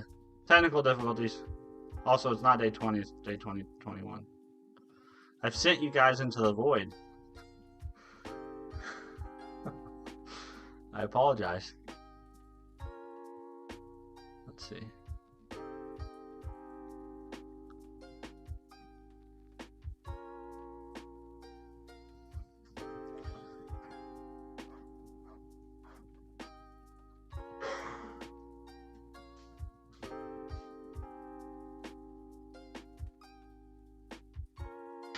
There we go.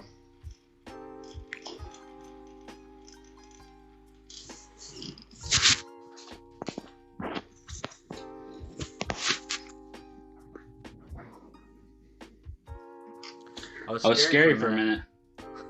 All right. There we go. Sorry, I screwed up the audio too.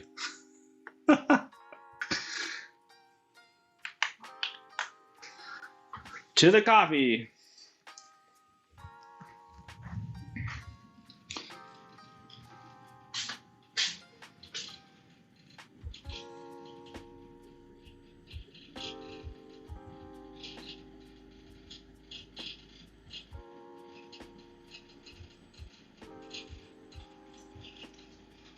Code to Compass. Steven, you are doing great. Well, that's very kind of you, man.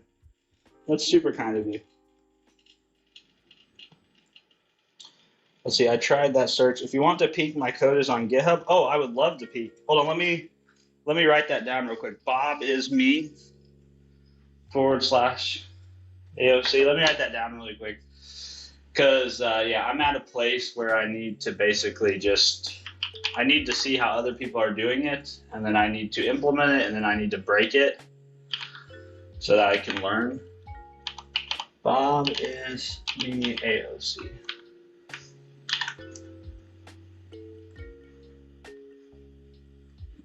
All right. If I didn't write that down right then, I would have forgotten. For sure. Okay. Coffee time. Where are we? For day 21. Man, we only have 5 days? No. 4 days left. We're in Colombia. Nice. We've been to Honduras. We've been to Guatemala. We've been to Nicaragua.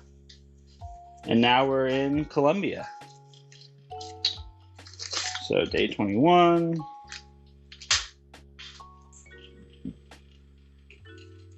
Hope you will grind.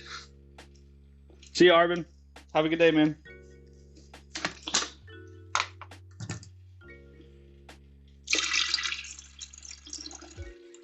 Oh, crap. Ah, crap. I ran out of water. I'll be right back.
I'm back.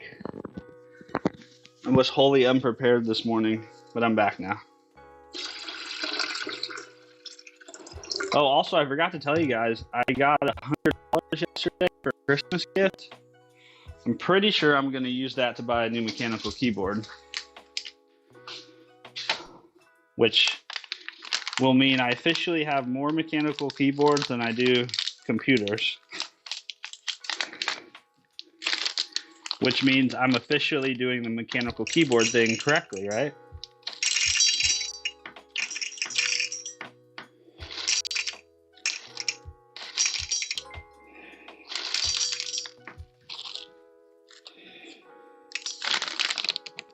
Smells good.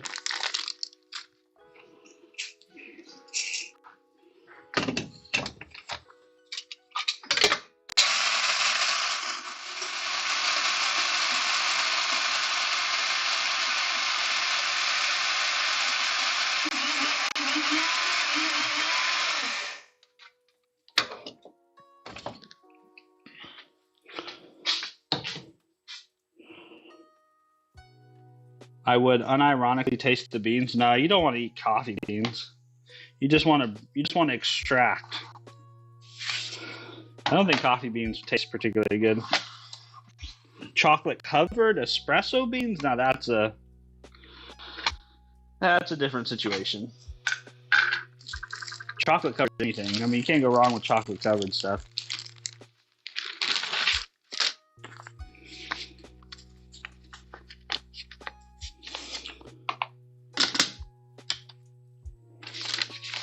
All right. So what do we do while we're making coffee? Well, we drink coffee.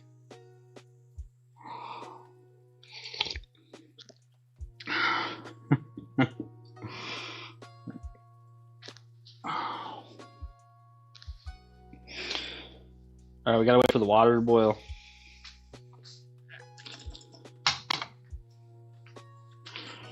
What are you doing now, Steven? I can't follow along because I don't have a coffee machine. I'm making coffee at the moment, and I'm heating the water. And this is a clever dripper. This is my preferred way of making brewed coffee. It's kind of a cross between like a French press and a pour over. If you ever used a Hario switch, it's really similar to that type of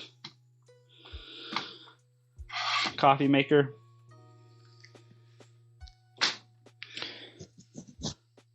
But I think as far as like what I'm going to do on stream for the next hour, I think I'm going to work on that buy me a coffee site. So this is what I'm going to work on.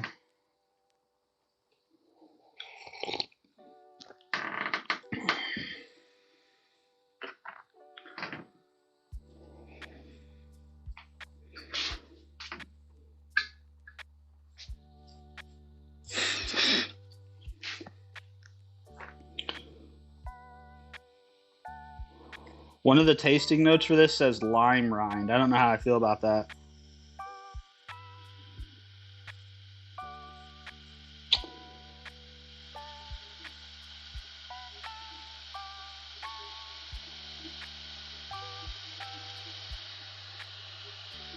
I'm excited though. I can't believe we're almost to the end of this thing though. There's only 3 more days of coffee in here.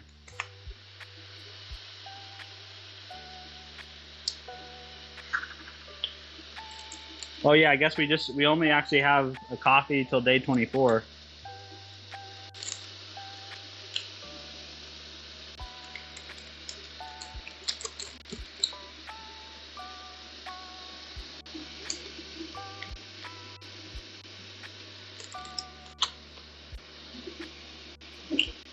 I'm still working on Spring Boot app. Nice, dude.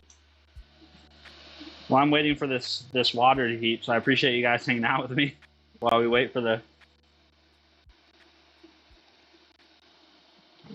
water to heat.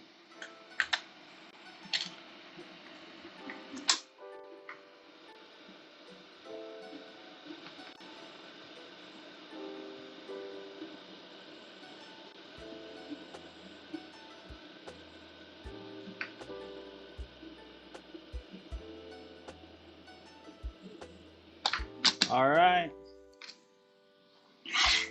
Water is ready. Water goes in. Shoot a oh snap coffee cam. Yeah, we got a coffee cam, at least for now. It probably will go away. I don't think I'll keep it around forever, but basically I have a advent calendar that I bought that's a coffee advent calendar. So I decided Well, since I'm doing a code or programming related advent calendar, I would pair the two together on stream, which has been a lot of fun, actually. All right, now we let that sit, and now we can go back to the desk until it's ready. Give it a couple minutes.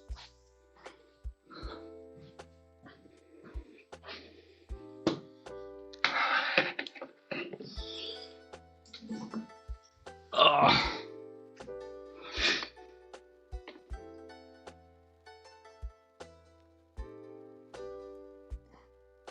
Hey, what's up, crew? How are you? Good to see you, man. How's life treating you?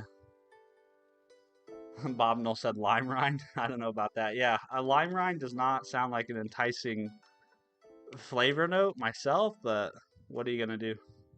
Good morning, Tad. Hey, I saw you sent me a LinkedIn connection.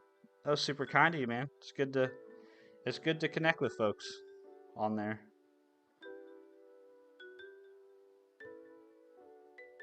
Actually, La Colombe used to make lemonade coffee, which is surprisingly good. Lemonade coffee, huh?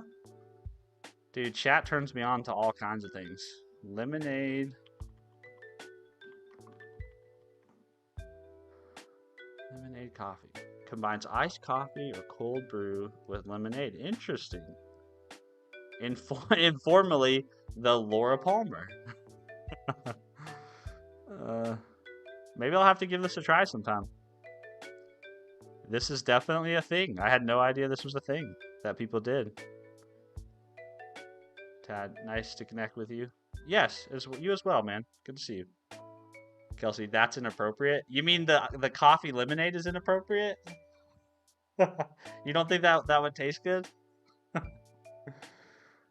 Tad, myself and my brother decided to go deep on learn. Good. Also, honey, good morning.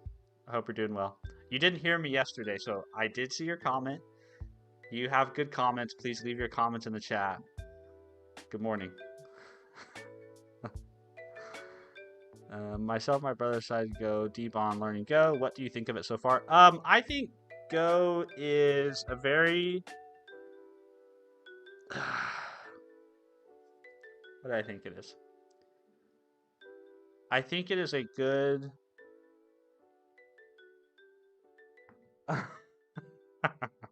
I did say chat turns me on to stuff. But I meant like chat puts me on to things I didn't know about. What do I think about Go?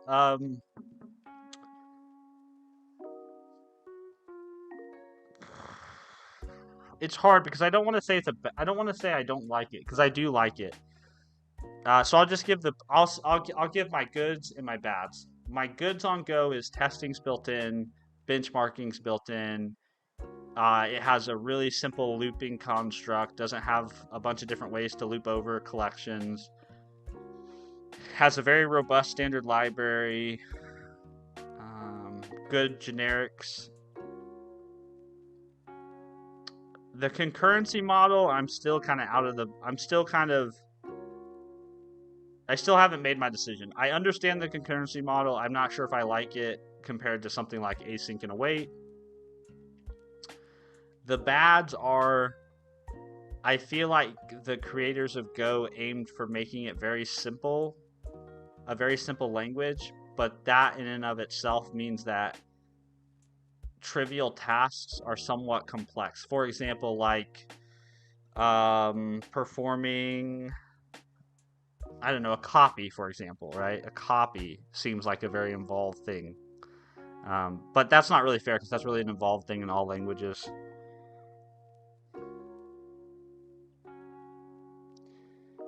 Yeah, there's just certain things when I've been writing Go where I've thought this would be easier in C#. Is I guess how I'll sum it up. But yeah, I think it's a worthwhile language to learn. I hope you enjoy learning it. I enjoyed learning it.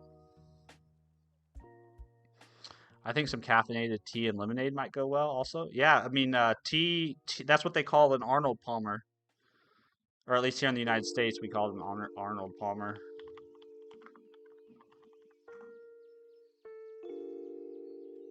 Drink.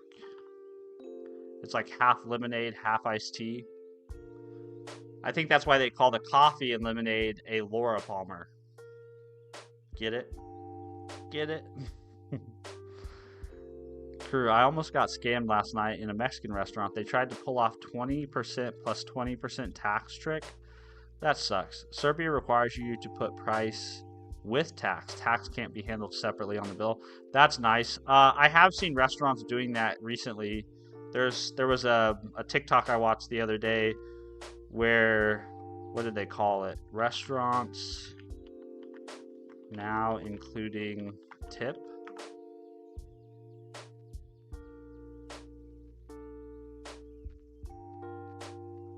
There was some TikTok video I watched where these restaurants are kind of moving to an all-in-one, like a one bill. So your final check is your final check. There's no gratuity, there's no tip, there's none of that. It's just all built in to the price of the food and the drink that you purchase, which I think some people would like. I think there's some people who feel like tipping has gotten out of control. I would say if tipping leads to you getting scammed, that's definitely a negative. But I'm glad you didn't end up getting scammed. I'm glad it was just almost got scammed.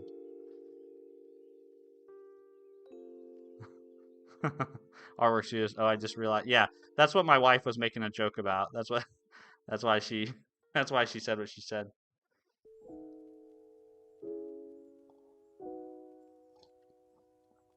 All right, let me go get the coffee, and then we'll work on this.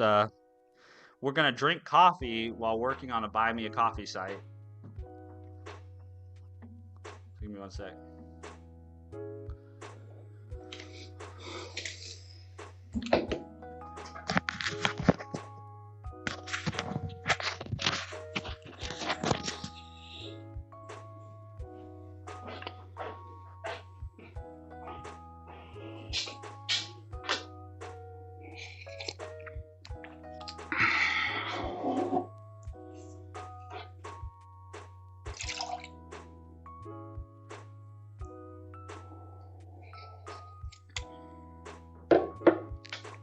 All right.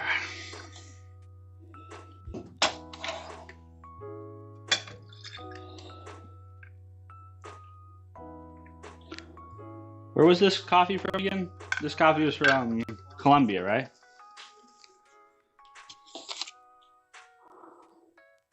Colombia. I know that Colombia has more to offer than this, but whenever I think of Colombia, I can't help but think of, well, I'm not going to say it, but I think you guys can probably guess what it makes me think of.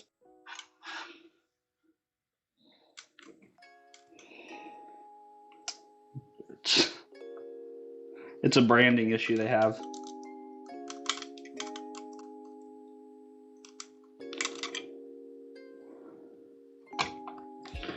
All right. All done with coffee for the morning.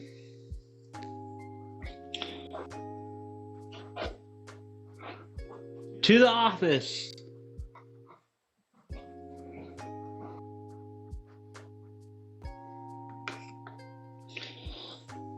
I wish I had some way to play like a transition, you know, like in the old Batman TV show.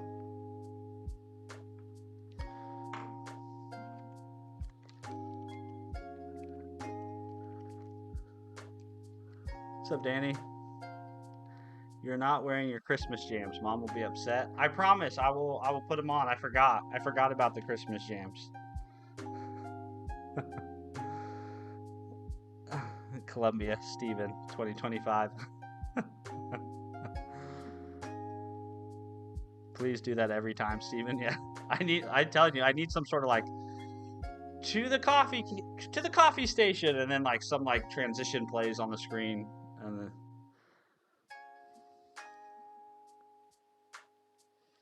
yeah, maybe a little jingle. Exactly, a jingle, transition. Yeah, and we need to be able to trigger it remotely.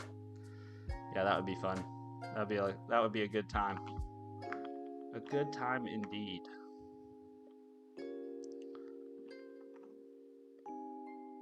Steven, we should code that on stream. I don't know how I would code it though. like a OBS. I think there is a OBS remote control. Um, Actually, Streamlabs OBS has Streamlabs Desktop. They have an app, which is pretty cool. I wish OBS had an app like that.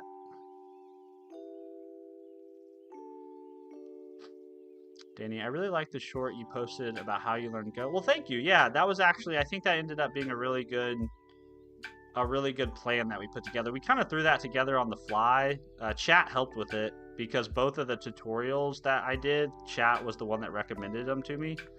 But I think, yeah, I think this ended up being a really good approach, and I'm very happy with the way it turned out in terms of like my ability to actually do Advent of Code in 2025.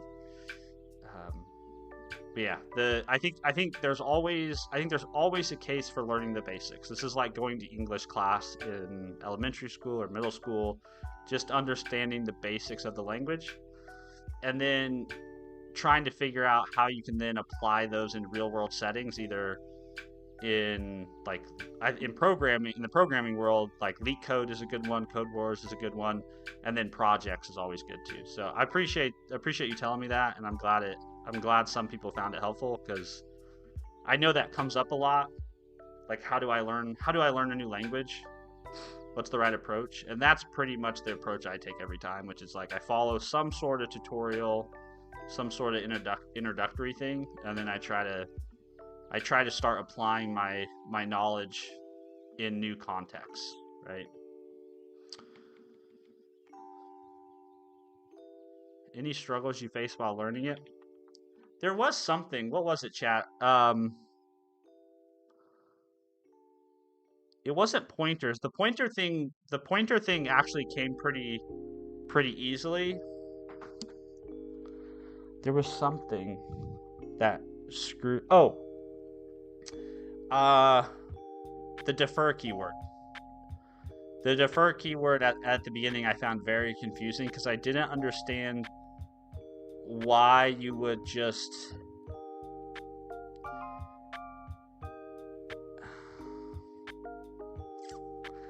I didn't understand why the defer keyword was important, because why wouldn't you just call the method that you prefixed with the defer keyword at the end of your function? And then somebody explained it to me like this. So essentially, in the Go word, defer is kind of like a finally block. So if you come from C#, right, we use, if there's code that you want to always make sure it executes because it cleans something up, right, or it's important for whatever reasons. It's important that no matter what, before we leave the current scope, we need to run a bit of code. In C#, we use the try catch, or we use a try finally construct, right? So we say something like this. And at first, I didn't really understand in Go how this mapped back on top. But in Go, because you use errors to handle control flow, it's often much nicer to call defer and like file.close, for example, and then just worry about returning values and errors than having to remember to call file.close every time you're going to return control out of that scope, right? Because if you didn't have the defer keyword, then you'd have to explicitly call that in all the places where your method or your function might leave the control of the current scope. You have to remember to run that cleanup code. So that's basically when I think somebody in chat explained it to me. They were like, it's basically like a finally block in C# or in JavaScript if you're from the JavaScript world. That was the only thing that really threw me for a loop when I was learning it. The concurrency model is definitely different. If you come from a background in async await, the concurrency model is different. But I think it's understandable. If you've ever done any kind of like pub sub programming or event-driven programming, that's largely how the concurrency model sort of works over there in a lot of ways, because you end up having Go routines that talk to other Go routines across channels. And so one routine listens on a channel and another Go routine writes to that channel. Is there anything else?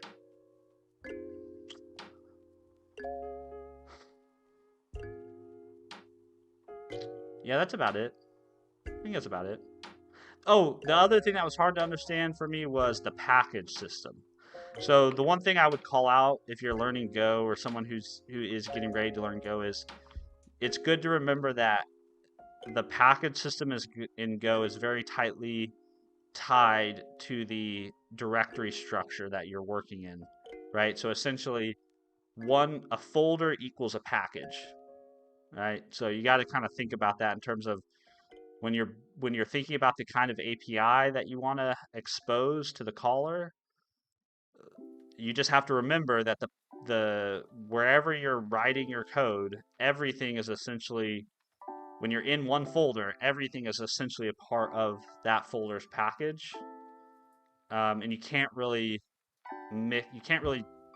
break out of that really, um, which has I think it has some downsides, it has some benefits, but something to be aware of. Pseudo for destructor. No, I don't know actually what you're talking about there. Okay. Is this for keeping organized across multiple threads or something, or just for evicting the shared object from all current frames and instances in the heap? Or am I thinking about it wrong? I don't know what defer does under the hood.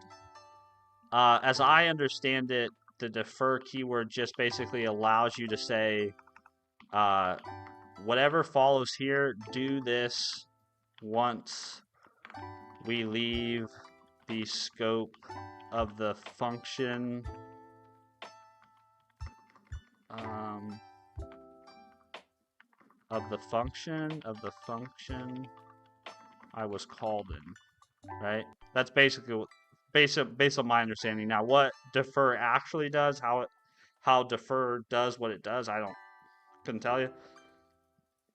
But that's the effectively the behavior you get from it. Ulas, hey Ulas, good to see you, man. Thanks for being a member again, dude. Really appreciate it. Cheers. Happy holidays.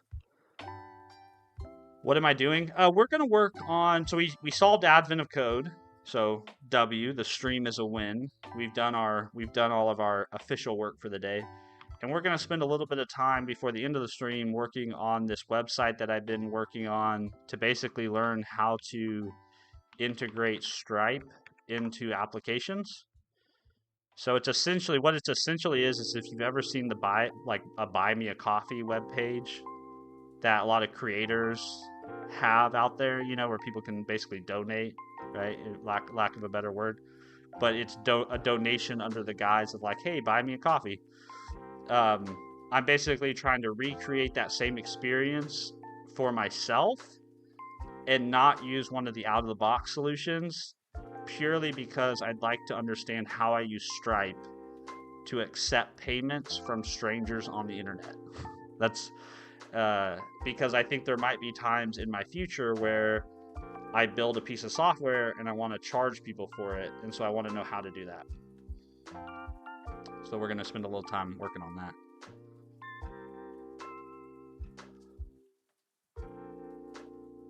The Go package system is not great, and it's used to be even worse, like an actual problem for companies. Oh, interesting. I didn't know that. Seems like a lot of people like it. I'm kind of mixed on it. I think it's nice that it's simple. It makes it very easy to reason about it, but it also doesn't give you a lot of flexibility from an author perspective of how you want to structure your project. Like, look at this. I wanted to show you guys this. I found this the other day when I was I'm trying to build a Go SDK for my company's API. We have a public API. And so one of the projects I've been doing in my free time is using my newfound knowledge of Go to build a client SDK.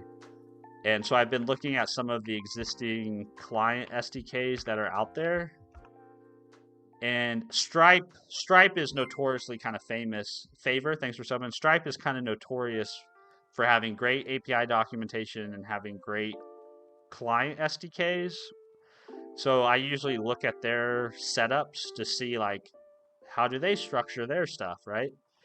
And look at this root. This is the, you know how people say like people always give people always give JavaScript programmers and JavaScript projects a lot of shit because there's always a lot of files in the root directory. Look at this root directory. So this is the Stripe client SDK. This is their Go package. I'm just gonna scroll for a little bit, okay?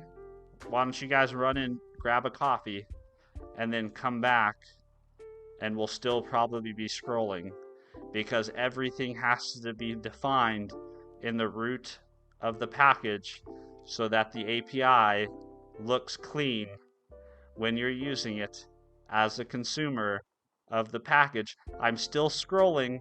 This is still the root of... Dude, I don't want to hear anybody ever complain about the root of a JavaScript project ever again. I'm still scrolling, just so that you guys know. I'm still... Oh, I think I've made my point, but this is the part of the Go package system that I think is painful. Right? This is super painful. And the reason it's like this is so that you can have an entry point like stripe.go.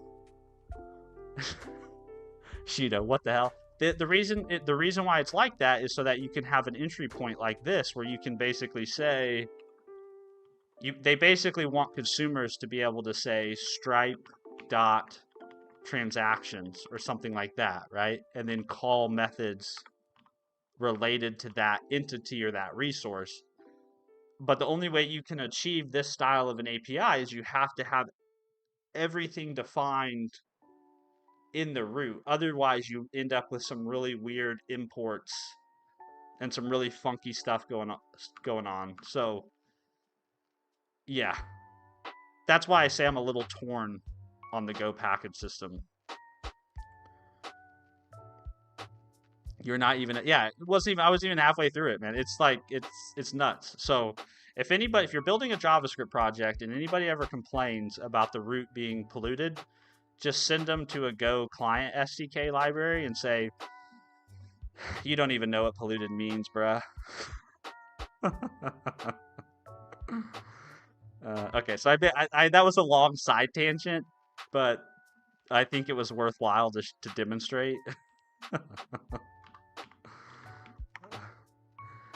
Good morning, Anonymous Panda. Good to see you, man. Hope you're doing well. I'm always curious how we learn skills. My approach has always been lots and lots of reps. If I want to be good at something, I need to do it a lot. If I want to be good at teaching people how to deadlift, I need to teach a lot of people how to deadlift.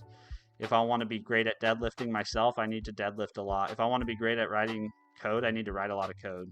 You know, there's definitely like the raw knowledge, but then the craft, right? The craft, getting better.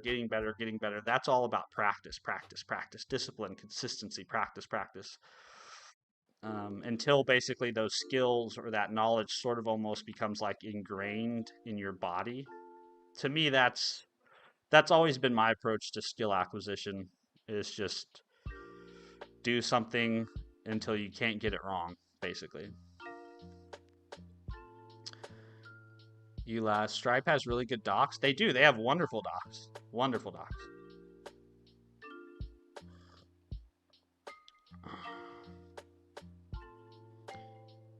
What is your suggestion? You mean what is my suggestion for organizing like a Go package? I think what Stripe did is the way to do it. Like that's what you have to do if you want to achieve what you'd like to achieve with the client SDK. So I don't really have any. It's not really like a criticism. It just is a matter of fact, right? That's what you're stuck with if you're working in Go.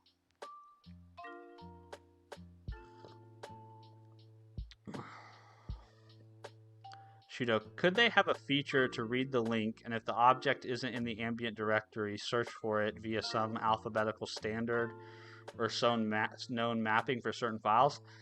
I honestly don't know. The guys who created Go are very smart. Like, they're some of the smartest computer scientists. I think that one guy worked on Unix and the other guy worked on C, I think, that created Go.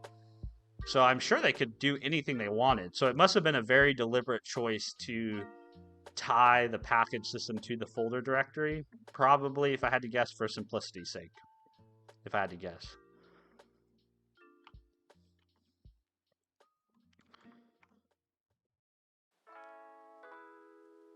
Bob Knoll, time in the saddle, as the Primogen would say. Yes, exactly. The Primogen iterates that exact same sentiment. And I think most people who are good at anything, like if you've ever heard, I don't know if you guys know who Kobe Bryant is, but if you know who Kobe Bryant is, like if you've ever heard him talk about how you become great, how you be good at something, he basically says the same things.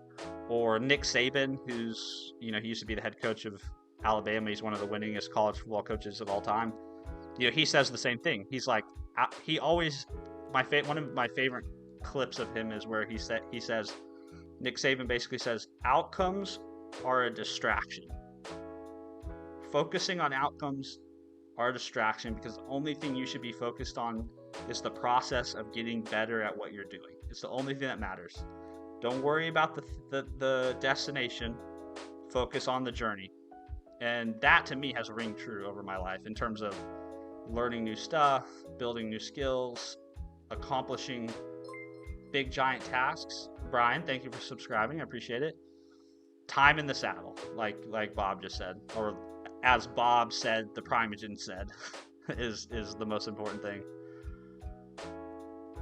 Ulyss, I thought you were gonna build something to fix it. Oh no, sorry.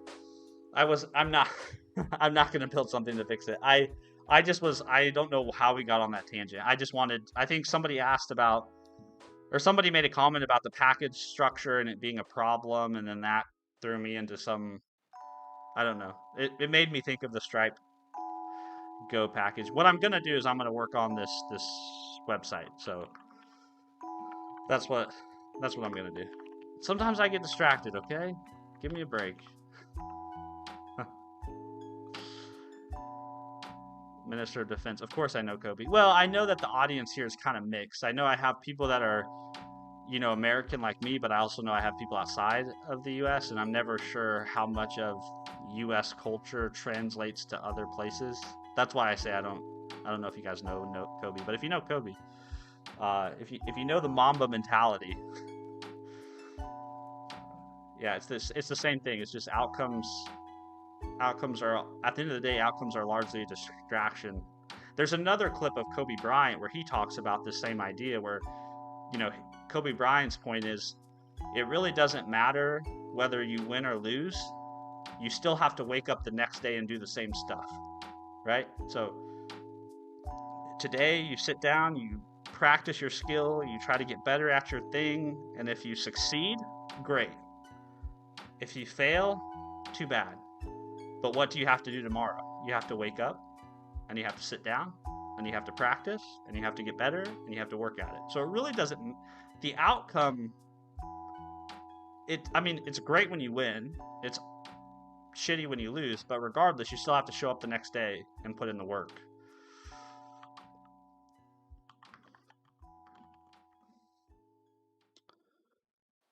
My friend once said, if you want to be really good at something, first you have to be bad at it. That is so true. I read a book in 2015, roundabouts 2015. It was called Level Up Your Life. Level Up Steve Cam, I think is what it was called. And he talked about, Level Up Your Life. It was a really good book. I know it's kind of sounds self-helpy, but it is a really good book. It was a fun book because it kind of basically talks about looking at life kind of like you're an RPG character in a video game, right? And you should look at life as these opportunities to upskill yourself and to acquire new skills and to have new experiences. And so to your point, Bob Knoll, is like part of being good at something is being willing to be a beginner, being willing to be a student. And that can be scary for a lot of folks. It can be scary for a lot of folks if your ego and your personality and your value as a human being is largely tied to this thing that you're really good at, And then the minute, it's like having somebody who's a kick-ass developer but has never lifted weights a day in the life, having them go into the gym. right? It's like it requires you to kind of break down this ego that you might have built up in one domain of your life and be willing to step into another domain and be not the Billy Badass, right? Having to be, and so now I kind of embrace that in all things in my life. I try to desire to always be the student. I don't want to be the teacher. I want to be the guy learning, and I want to relish in that, right? A lot of philosophy today. We've hit on a obviously we've hit on a topic that I feel strongly about and passionate about. Let's see, localhost 741. This is the current state of this of this site. I know it's wonderful design. Very, very cutting edge.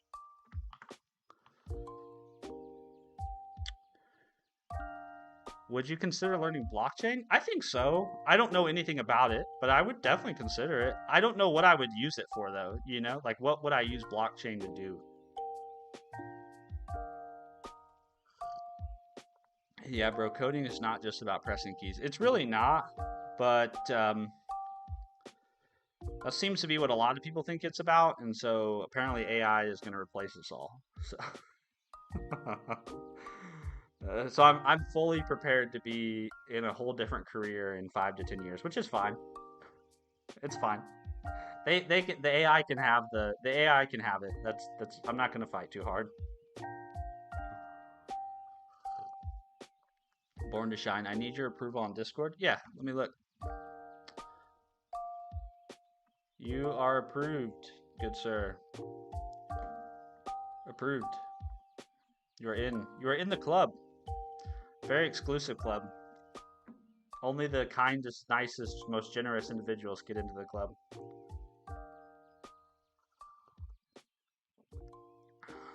AI is going to demand more skills. Average devs will get pushed out, but the ones who remain will have to be more elite. Well, maybe I can try it. Yeah, of course, Born to Shine. Thank you for being a member, and thanks for joining the Discord. You should have access to a members only channel now in the Discord too, so feel free to use that if you'd like. Yeah, I don't. The thing is, like, I don't know if I'm an elite programmer. I don't know if I'm an elite developer. You know, I really enjoy what I do, and I think I'm a good. I would say I'm probably an elite problem solver. Like, I'm good at solving problems, regardless of the domain. The ability to like isolate variables, generate hypotheses, design experiments, draw conclusions from the results of the. I'm very good at problem solving. Very good at it. That's what I've been doing. That's been the core meta skill over the last 10 years of my professional career has been problem solving. So I'm very good at that. I don't know if I'm an elite programmer or developer though, right? So if AI comes along and disrupts where I apply that problem solving skill, so be it. I'll move on to the next life. Let's see, payments, decentralized execution, decentralized storage, authentication. Oh, so you can use blockchain to do authentication? That's interesting. I guess I don't understand blockchain well enough. Yeah, I guess I don't. Yeah, so I would definitely be open to learning it. You're always welcome to shoot over any recommendations you have on learning stuff. I'm always happy to hear them. At least you still have that food science background. I'll have to go back to being an electrician or something. I think if I had to give up being a developer, I think what I would probably do is I'd probably go into either accounting or finance. I think that would be the next fields of choice because those are at least while my kids are home. If my kids are in my house when this happens, so when AI takes all of our jobs, now I've just admitted defeat. Now it's just a given. So when AI when AI takes all of our jobs, if my kids are still here at home, then I would probably try to get into finance or accounting just because I'm super interested in money and super interested in how that whole area of the world works. Those industries also have really high employment rates.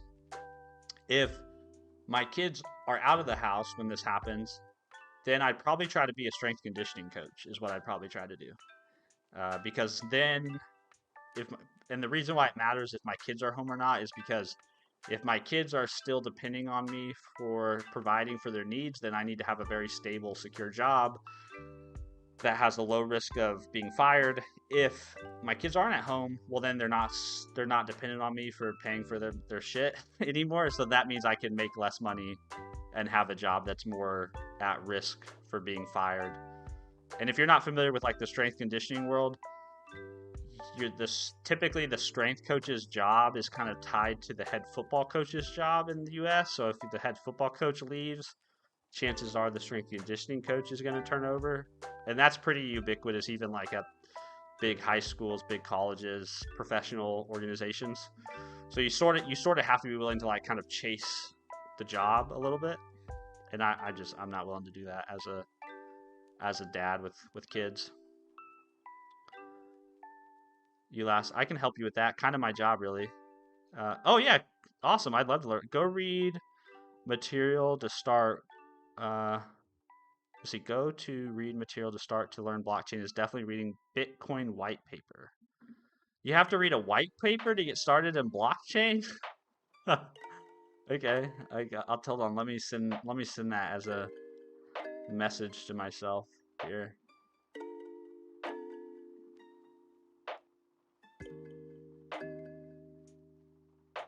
Okay, read the Bitcoin white paper. Let's see how that goes. I vaguely remember this from my intro comp sci class, but that's about all I remember of the process. What? If I got into robotics, would that still make me a dev? Because that's what who'd want to do if I didn't go to dev. I think it probably would. I mean, I think if you were in robotics, you'd still probably get to leverage your software engineering abilities, right? Because robotics is kind of that's like one of those places where hardware and software really meet, right? Or I guess now it's like hardware and machine learning really meet. Shudo, is the main idea of blockchain just having any state change reflected across a bunch of devices? I have no idea. I'm gonna let Ulas clarify. Good morning, Ali the AI. Good to see you. Thanks for being a member. Appreciate you. Hope you're doing well. For whatever reason, Google thought I was talking to it. Look, uh, come on, focus. It's answering a question about blockchain. I don't know why. It must have thought we were talking to Google. Ulas, you are the best, bro. I'm the best? No way, man. I'm not the best.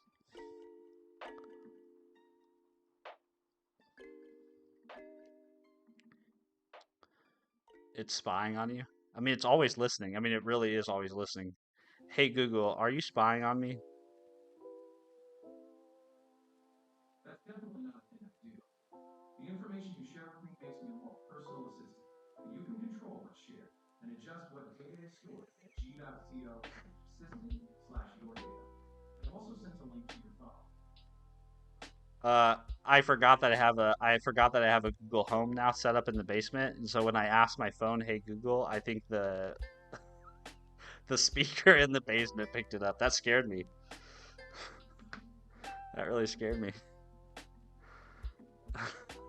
I just wasn't expecting there to be like this loud noise in the background.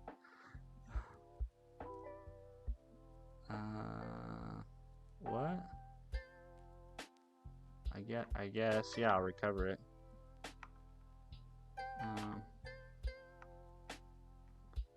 That's fine. Oh shit, no, I don't want to recover that. That's a super old version. Damn it. Damn it to hell.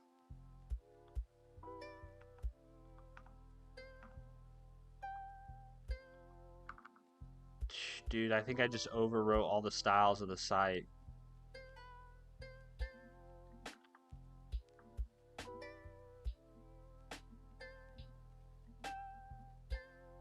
Oh shit. You keep triggering my phone. I'm so sorry. I forgot about that. I'm so sorry, guys. If I triggered your phone, that's my bad.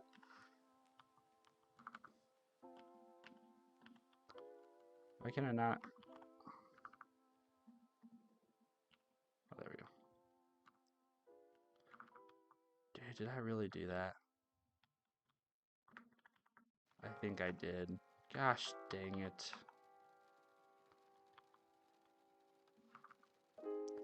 And I hadn't committed any of this, so I don't think I can recover it.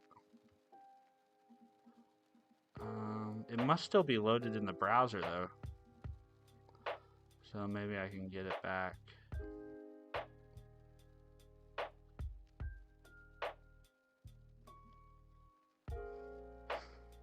Ugh. That really pisses me off.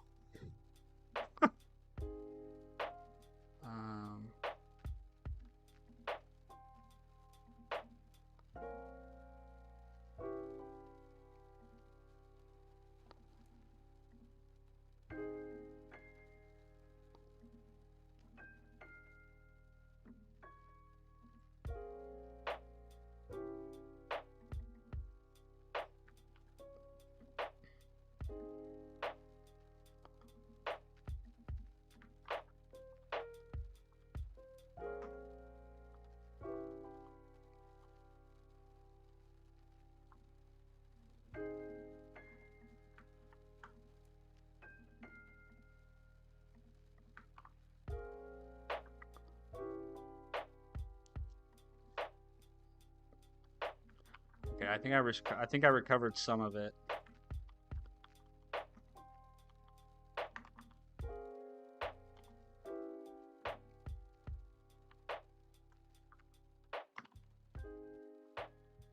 Okay, so this is all from the index page.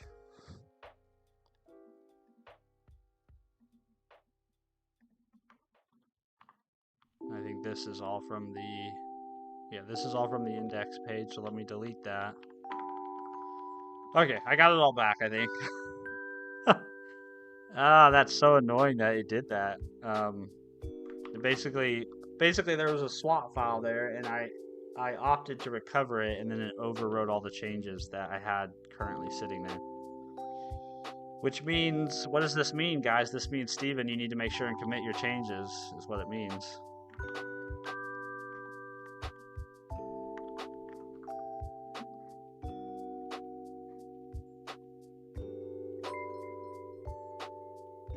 Alade, thanks for subscribing. Appreciate you. Very kind of you.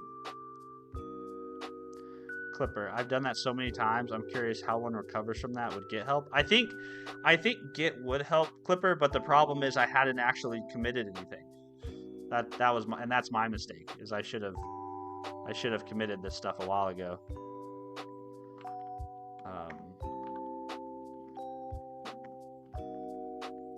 So we should just go ahead and do that now. So let's do Git. Well, actually, we can do this in NeoVim with lazy Git now. I always forget that. So let's see. Let's do for add fonts, and then we'll just do feature whip on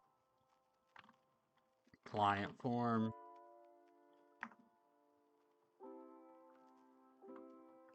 And we'll push that up. Now, if that happens again, we'll have a way to recover some of it. But yeah, Git would help, Clipper, if I had actually done the right thing. Man, that would have really sucked. I mean, none of it was like, I mean, this isn't earth-shattering styling. Like, we could have definitely recreated it, but that's just a waste of time, right? To have to recreate stuff you've already done. Okay. So let's center our form, because I think, honestly, I think what this is going to end up looking like is this is essentially going to be on a mobile device. And so I think what I'd like is I'd like the form to take up the full width. So we'll do a max width of that, and then we'll do a width of 100%. which I believe will then make this take up updating attribute requires restart. Okay, that's fine.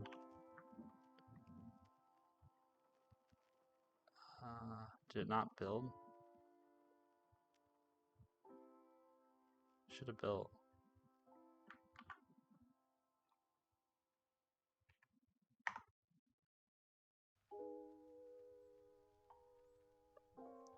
I don't know why it didn't detect those changes.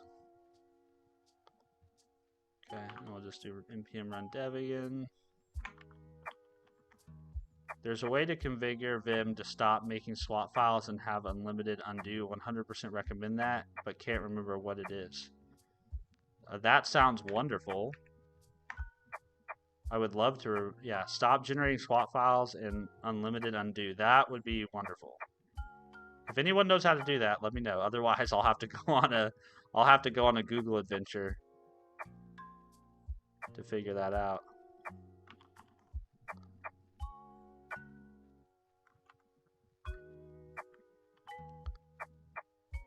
Okay, why isn't that expanding?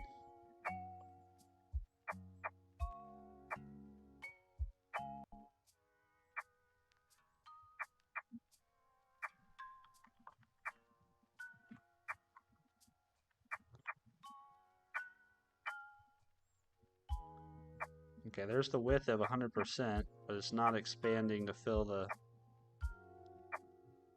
Oh, because the max width.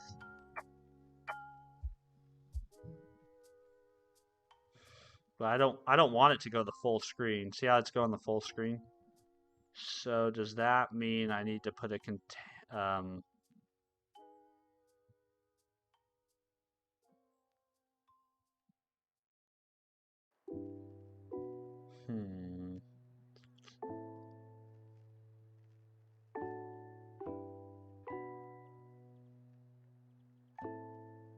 I guess, what does 30 room look like?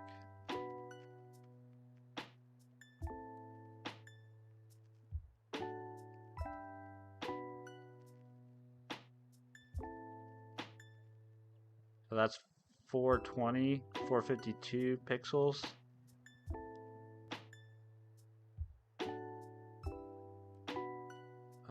Okay. So what's 500?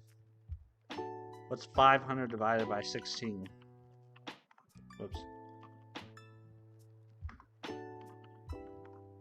31.25. Okay, so we'll set that as the max.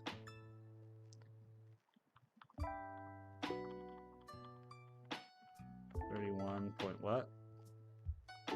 25.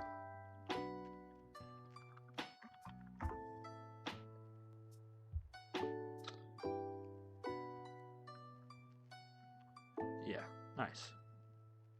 And now when it gets bigger, we just want to center it. So when we're on a bigger screen, we just want to center this.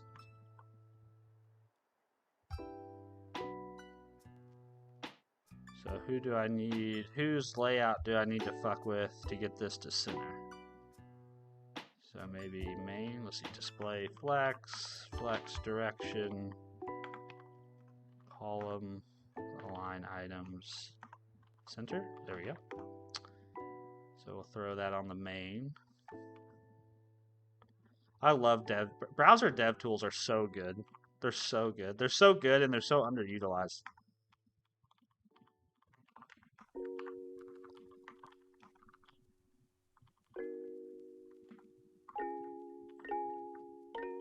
Cool. Like, even look at this. We were doing this the other day on stream. I don't know if you guys were here when we were doing this. We were trying to figure out this box shadow. And you can just, I mean, you can just play with the box shadow right here, the color. Like, how cool is that? It's awesome.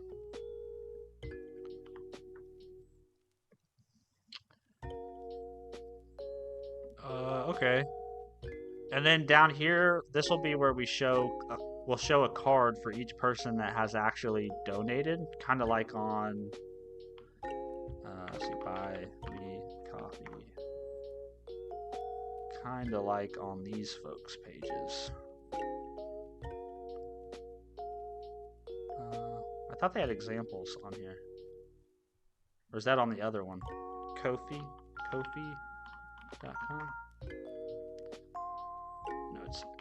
coffee.com.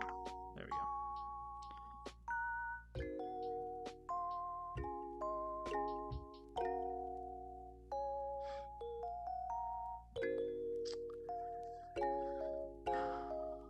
I looked up the Vin config, too much to paste, but AI will tell you. Okay, cool. I will take a journey. Decentralized storage and computation are quite alluring to me. I think I'll have to read the document you sent, familiarize myself with the mathematics. Yeah, I don't know anything about blockchain either, Shudo, so we're in the same boat. Good morning, Eric. Yo, I made it. I need to get more consistent in catching you. I'm doing a Django month of learning, moving towards that to help organize my works. Spaghetti code, and projects all over. That's awesome, dude. Well, I think that sounds like a great month of learning, being in Django. And you're always welcome to hang out here while you're learning. Obviously, I know my stream is super early in the morning, so I totally understand if you're in a similar time zone as me. I'm in Central Standard Time, so I understand if you can't make it. It's really fucking early. This is the best time of day to be consistent about it, at least for now. Unless something significantly changes in my life, this is where I'll probably be streaming, or the times I will be streaming for the foreseeable future. CR Work Studios, have a good day, man. Good luck with your Java. Happy holidays. See you, dude. Eric, yeah, I get up at 4, but I'm East Coast, so I usually miss you. Yep. You're already 2 or 3 hours into your day before I get started. Yeah, you're 1 hour ahead. Yeah. So that's cool. Okay, so let me fix up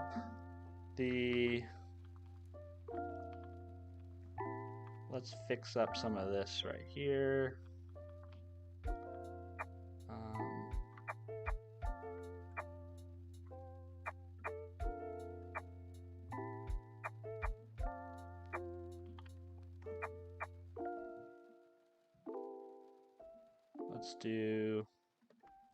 We'll just do a similar blurb to what I have on my links website.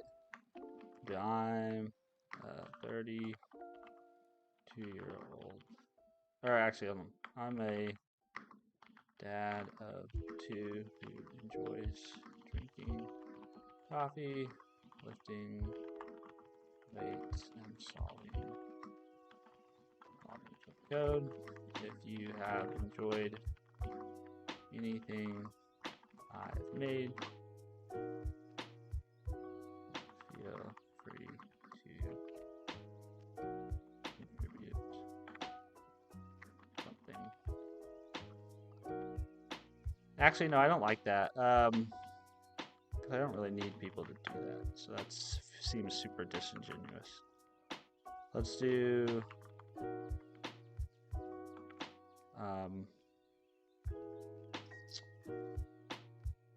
I'm gonna say you really don't need to buy me a coffee.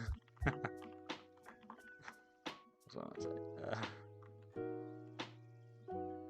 Yeah. Now let's make this look nice, or semi-nice. I'm sure people are questioning my design choices already. We'll do H1. Yeah.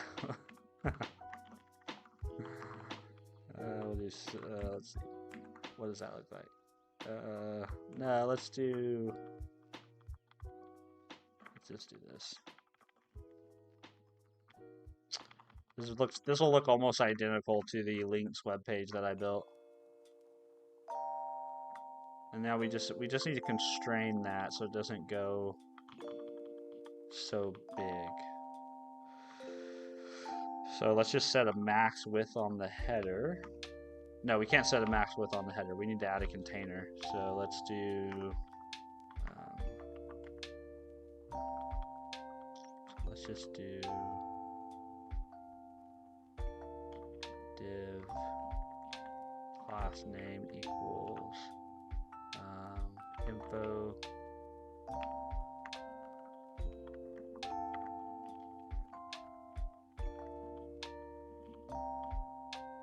plug it in there.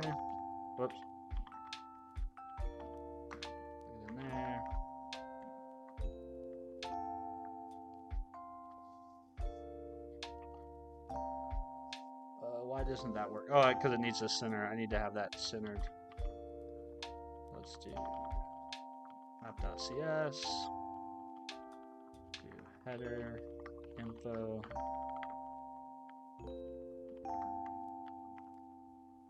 We'll do display. Flex. Yep, column. Yes, please. I think. Oh, and then we need a max width. Let's do 20 rims and see what that looks like. Too narrow. We can do 31.25. We can make it as wide as the form.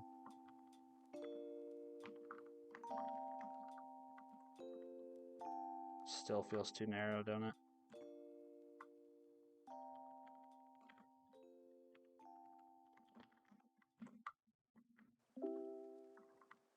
Now it's too big. Oh my god, I could obsess over this for like endless hours.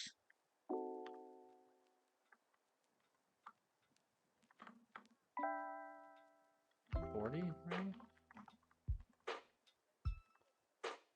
Yeah, I think that's okay.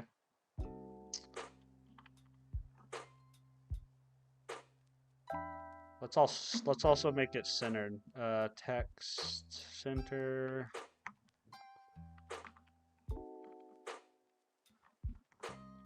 Was it really 7? Oh goodness, I completely we got to talking way too much. Right as I get to work on this, it's 7 o'clock. Gosh dang it. I talked way too much. I'm sorry, guys. I mean, we solved advent of code, but I was hoping to do a little bit more work on this than what I actually got done. But I hear footsteps above me, so my family must be... They must be up. So basically all we did was we styled. We added that blurb and we styled it and we centered the form. That was about all we did. But I think it looks fine.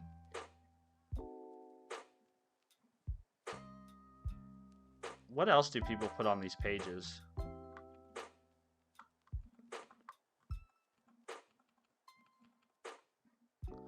Do you think doing leak code trains people's brains to be good at problem solving and programming? I don't know if it's... What do I want to say? I think leak code can make you better at both those things. I don't think that it's the only way, though. You know, I think I've done very little leak code. I've done a little bit of Code Wars, very little leak code, and most of the leak code style problem solving I'm exposed to comes from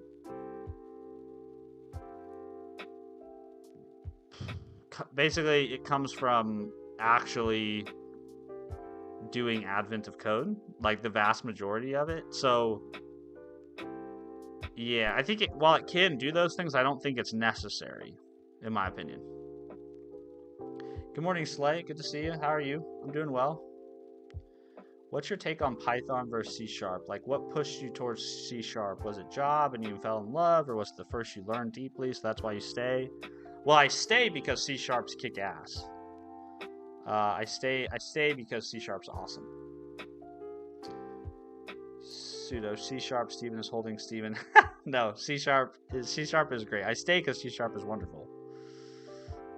Look at that handsome smile. I don't think there's nothing handsome about me, but as long as my wife is okay with the way I look, you know, I'm happy. Yeah, okay, so back to Eric's question. What's my take on Python? So Python, the reason, I don't know why, but Python as a language just has never clicked for me, Eric. I can't quite put my finger on it, but there's something about the language that just has never grabbed me. I think part of it's the fact that it lacks semicolons and braces. I know I say that jokingly, but I think there is something to that. My brain is used to parsing code and reading code that has braces and semicolons. So I think that's part of it, probably. That's a very aesthetic thing, but it's part of it. I think the fact that Python is dynamic, that's, I think, another part of it. I think Python's async concurrency situation is clunky. I think that's another part of it because most of the programming I do is web development related.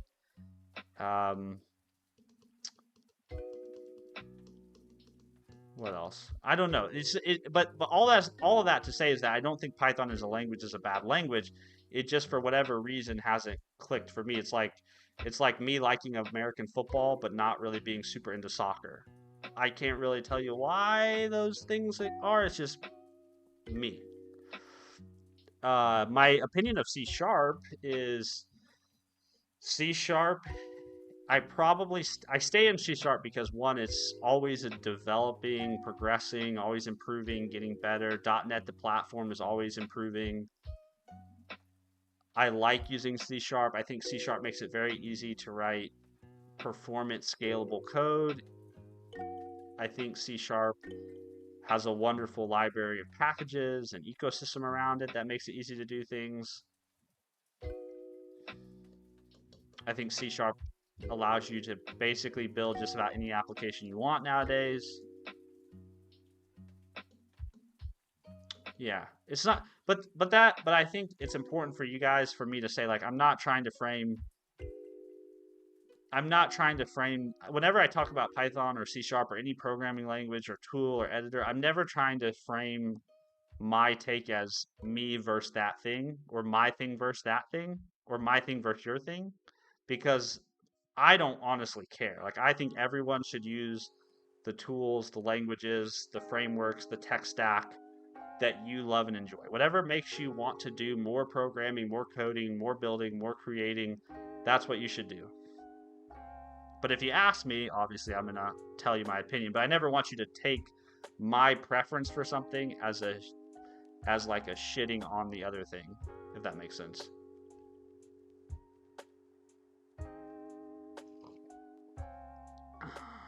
What about JavaScript? Also dynamic. I think JavaScript I'm super comfortable with, because JavaScript was one of the very first programming languages I went super deep on. Our formula engine where I work is built on top of JavaScript.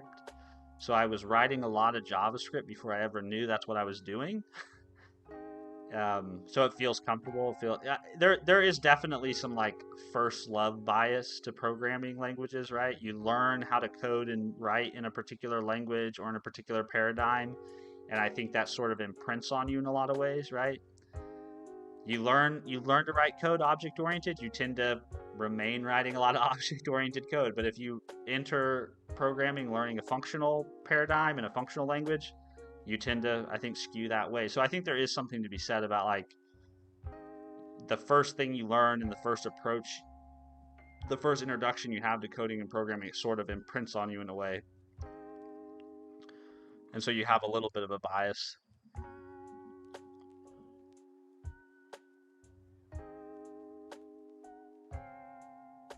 I'm using Python as I'm just learning modern programming. We'll move to Rust down the line. Yeah, but I think Python's fine. I mean, there's nothing wrong with it. You could stay in Python for your whole life. I mean, Dropbox. I mean, I always say this, but like Dropbox was built with Python, or originally was built with Python. Like, you can, just about any language you pick up is a plenty fine tool. If you enjoy using it and you're having fun, just keep going. Who cares what everybody else says? I like Python because that's where I started, then C. So I never liked JS much. See, I think that's the great example of like the imprinting, right? Like, you started there, and that's what now sticks. And yeah, yeah. Now that you put it that way, that's what Python is to me. First, when I went deep, and now when I look at doing something else where it feels alien, the principles I learned, but syntax to do that. Yeah, I think that's one of the funniest thing about being a programmer or a coder is, like, people tend to think that, like, one developer, like, people tend to think a C sharp developer is the same thing as a Python developer, and they are to some extent. But I'll tell you, if you take a Giga Chad C sharp developer and you stick them into a Python code base, they are not going to be as effective, at least initially, as a developer in that Python code base. They just won't be. Like, they could probably learn Python pretty quickly and pick it up and figure things out because there's a lot of transferable skills. But programming and coding and building things is pretty specific to the tool chain you're using. Like, you You learn how to build a website in Razor Pages, MVC, ASP.NET, and then somebody hands you a Next.js site. You don't just automatically switch from one tool chain to another and just take off, right? There is always a curve, and nobody really talks about. I don't feel like people talk about that enough. Like you get better at being a first timer, you get better at being a beginner, but you're never going to be able to directly carry over, right, your productivity, your efficiency, how good you are in one tool chain to the other for a period of time at the very least.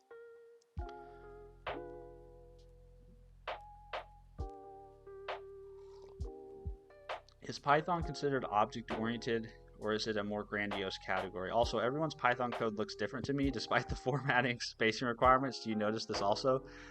Yeah, I think the one thing I noticed in Python is like there seems to be a battle between like naming conventions. Like, I guess like classically the way you name things is using snake case, but then I read other people's Python and I see like a mixture of how people name stuff. I'm sure though a lot of that's probably just people not sticking to like the conventions of the community. I think Python is probably more like Go in a lot of ways, where you can do things in a class-based way or you can do things in sort of a functional way, and it's just kind of up to you how you want to implement stuff. I love the chat because this is so classic. This is so classic developer life. Like somebody says Python's OOP, someone says it's not OOP, and then now we need to have a discussion about what defines object-oriented programming language. And now we need to revisit encapsulation, abstraction.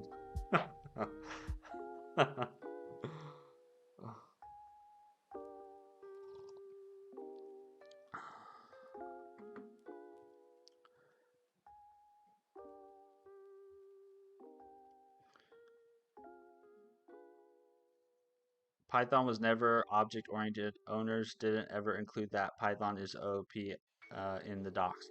Well, but if you say, so I guess, Gun, if you go by that definition, if you're saying in order to be object-oriented, you have to have a private modifier, that rules, I mean, that up until recently, that would have ruled JavaScript out of that, right? And that would have ruled out a lot of, there's a lot of languages that people write object-oriented code in that you would say you can't.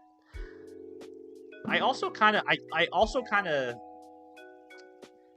it's interesting that you say that. It's interesting that you say it's not object-oriented, but what's the difference? I mean, if we're just playing devil's advocate here for a second, okay? When you think about this, right? Let's do C#. No, let's do JavaScript, because JavaScript's probably a better interesting example of this. So let's say I have a class called person, right? And let's say it has a private name, right?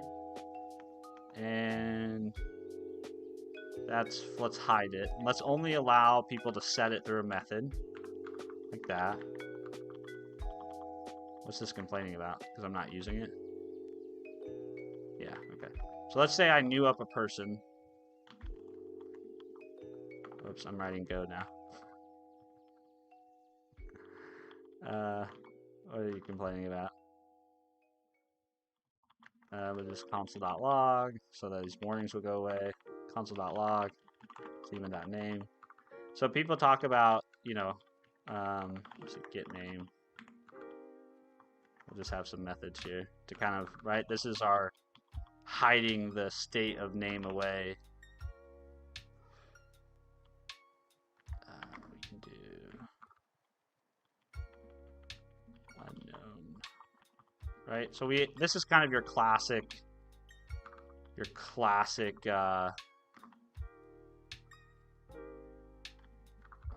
so annoying. All these rules you want me to follow.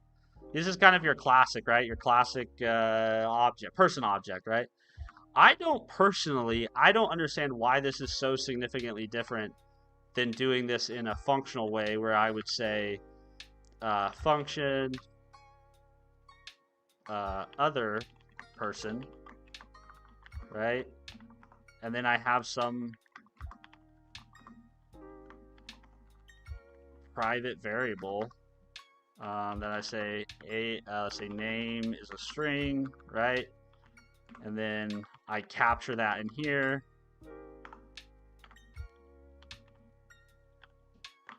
Like this, right? I don't understand why doing something like this is that significantly different from doing something like this up here. Like, why is encapsulating and hiding behavior and access through a functional paradigm versus a class-based paradigm make something more object-oriented than not object-oriented? And I think under the hood, the class syntax, the class keyword actually is just like syntactic sugar for doing something like this. And maybe that's just me being naive and not thinking about all the different edge cases that are out there and how you actually apply object-oriented solutions to all those different places. But I guess in my mind, it's like, can't you sort of accomplish sort of an object-oriented implementation without necessarily having all those same tools at your disposal?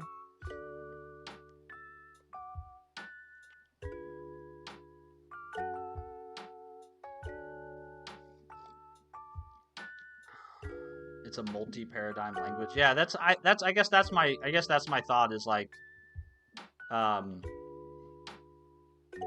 some point I just wonder, sometimes are we arguing about semantics to some extent? I mean, I get what you're saying about the 4 pillars of object-oriented programming.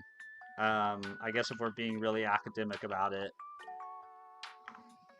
then you have to stick to that. But I just wonder sometimes, is like, can I not sort of recreate that same type of experience without necessarily having all the primitives that you would...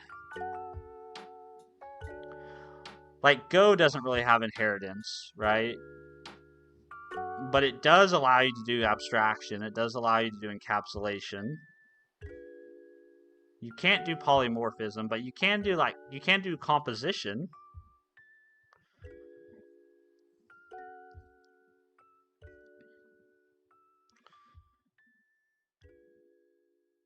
Functions don't do that. They return something from a new address in memory.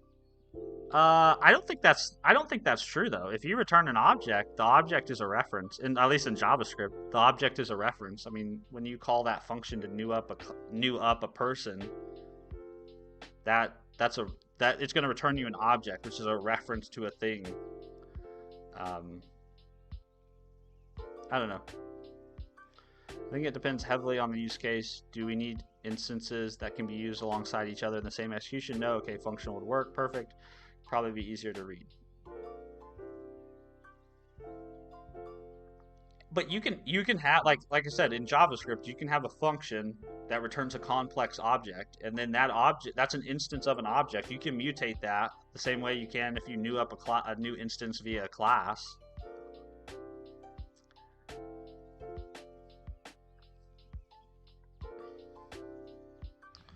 Yeah, I guess I'm in my mind, I'm at this place in my mind where I see somebody's solution in an object-oriented way, and I immediately think that's really nice and pretty, but I also think somebody could also implement that in a functional way in a lot of the same and achieve a lot of the same outcomes.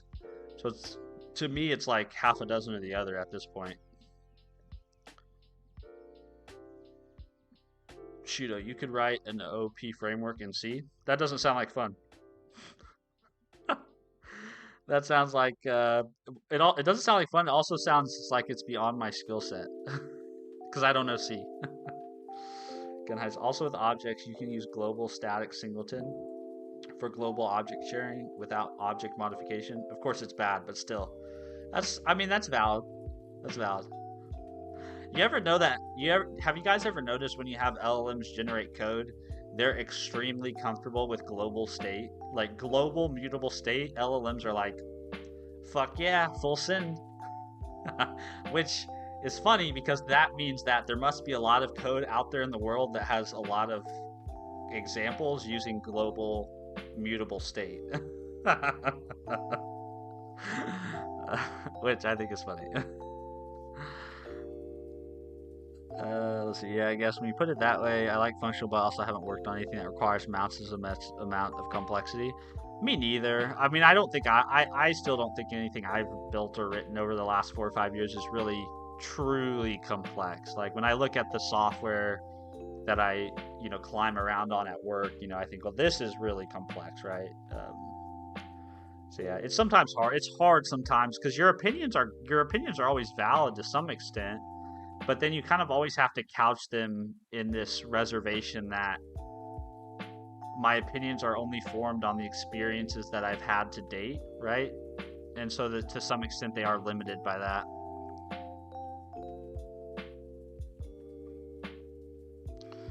Python feels like you're telling the computer a story. JavaScript feels like wiring a control panel. That's not been my personal feeling, but it's kind of that's a fun way to describe it. C also uses object for structs, for example, but that doesn't mean that C is OOP. So utilizing object does not equal object-oriented programming. I don't know. I don't think that, like, I personally think that inheritance and polymorphism are kind of a bane of a lot of people's existence.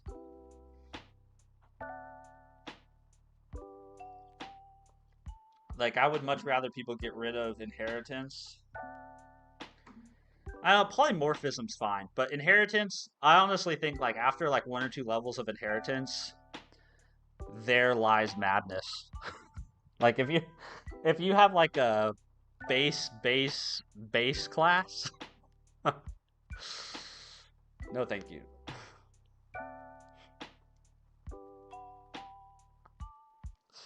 All right, well, folks, it's 7:24. I've stayed longer than I probably should have.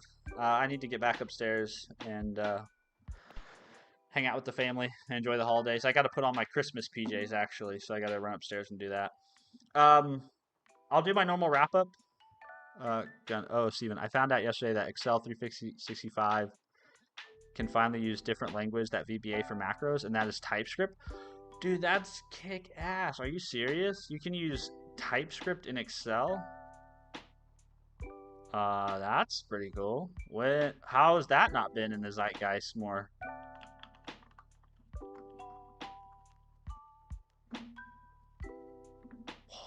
That's cool. Has this been around for a while? Bro. I did not know this was a thing. I've only seen VBA used in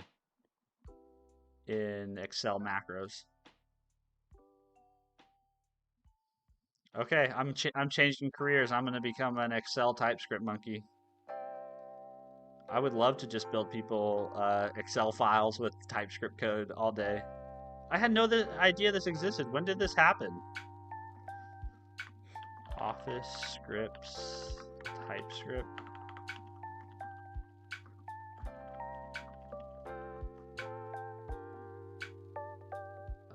May of 2021. Man, I've been out of the know for a long time. Let's go. That definitely wasn't a thing a year ago when I was trying to do it. It says 2021. Maybe the AI's lying to me, but I had no idea this existed. Yes, but Python works with incel only. Oh, well, that's kind of lame. But if I can automate the actual workbook itself with TypeScript, count me in. VBA macros have always been a pain in the butt.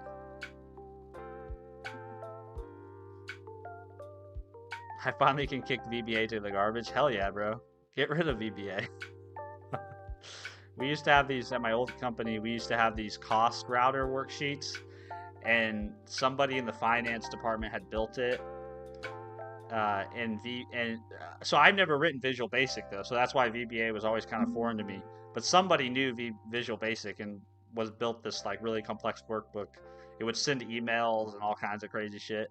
And I remember always just looking at the macros in there and being like, yeah, I don't know about all this. I think I'll just stay with my formulas in Excel. That's cool. Thank you for letting me know that. That's actually very, very cool. I'm glad I have that piece of information now. Google Sheets app script, do your calc, then automate the export to Excel for the accountants because I refuse to go into Excel and I don't know why. Google Sheets app script is great. I mean, app script is JavaScript, right? Basically, so writing stuff in there is pretty nice. All right, I'm out of here, guys. Normal wrap up. So if you're new here and you want to hang out with us outside of the stream, the best place to find us is our Discord. I'll drop that link in the comments here. If you're new here and you want to come back and hang out in future streams, my schedule is typically 4 o'clock in the morning Central Standard Time to about 7 o'clock Central Standard Time. Sometimes on the weekends I'll go a little bit later. So please, if you're around, you want to stop in and say hi, I'd love to hear from you. It's always fun to have familiar faces in the chat. Otherwise, you can just expect more streams like today where we'll try to do Advent of Code for the next, I guess, 4 days, 3 days until the 24th. The 24th will be our last day.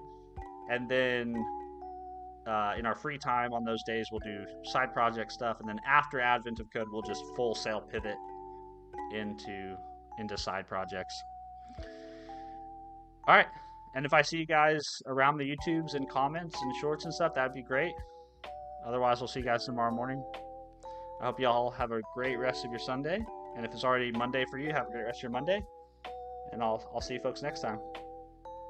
Bye, Eric. It was good to see you, man. Thanks for making it to the stream. Appreciate you. Gun, good to talk to you. Shudo, thank you for being a member. Good to see you again. Shashika, appreciate you. 199, good to see you. Who else is here? Gun, Eric, Shudo. I think I got everybody that was recent. Anybody else? Bye, guys. Bye, 199. Bye, chat. Bye, Bob. Bob's still here. See you, Bob. Bye. Bye. See you guys. Y'all have a good day.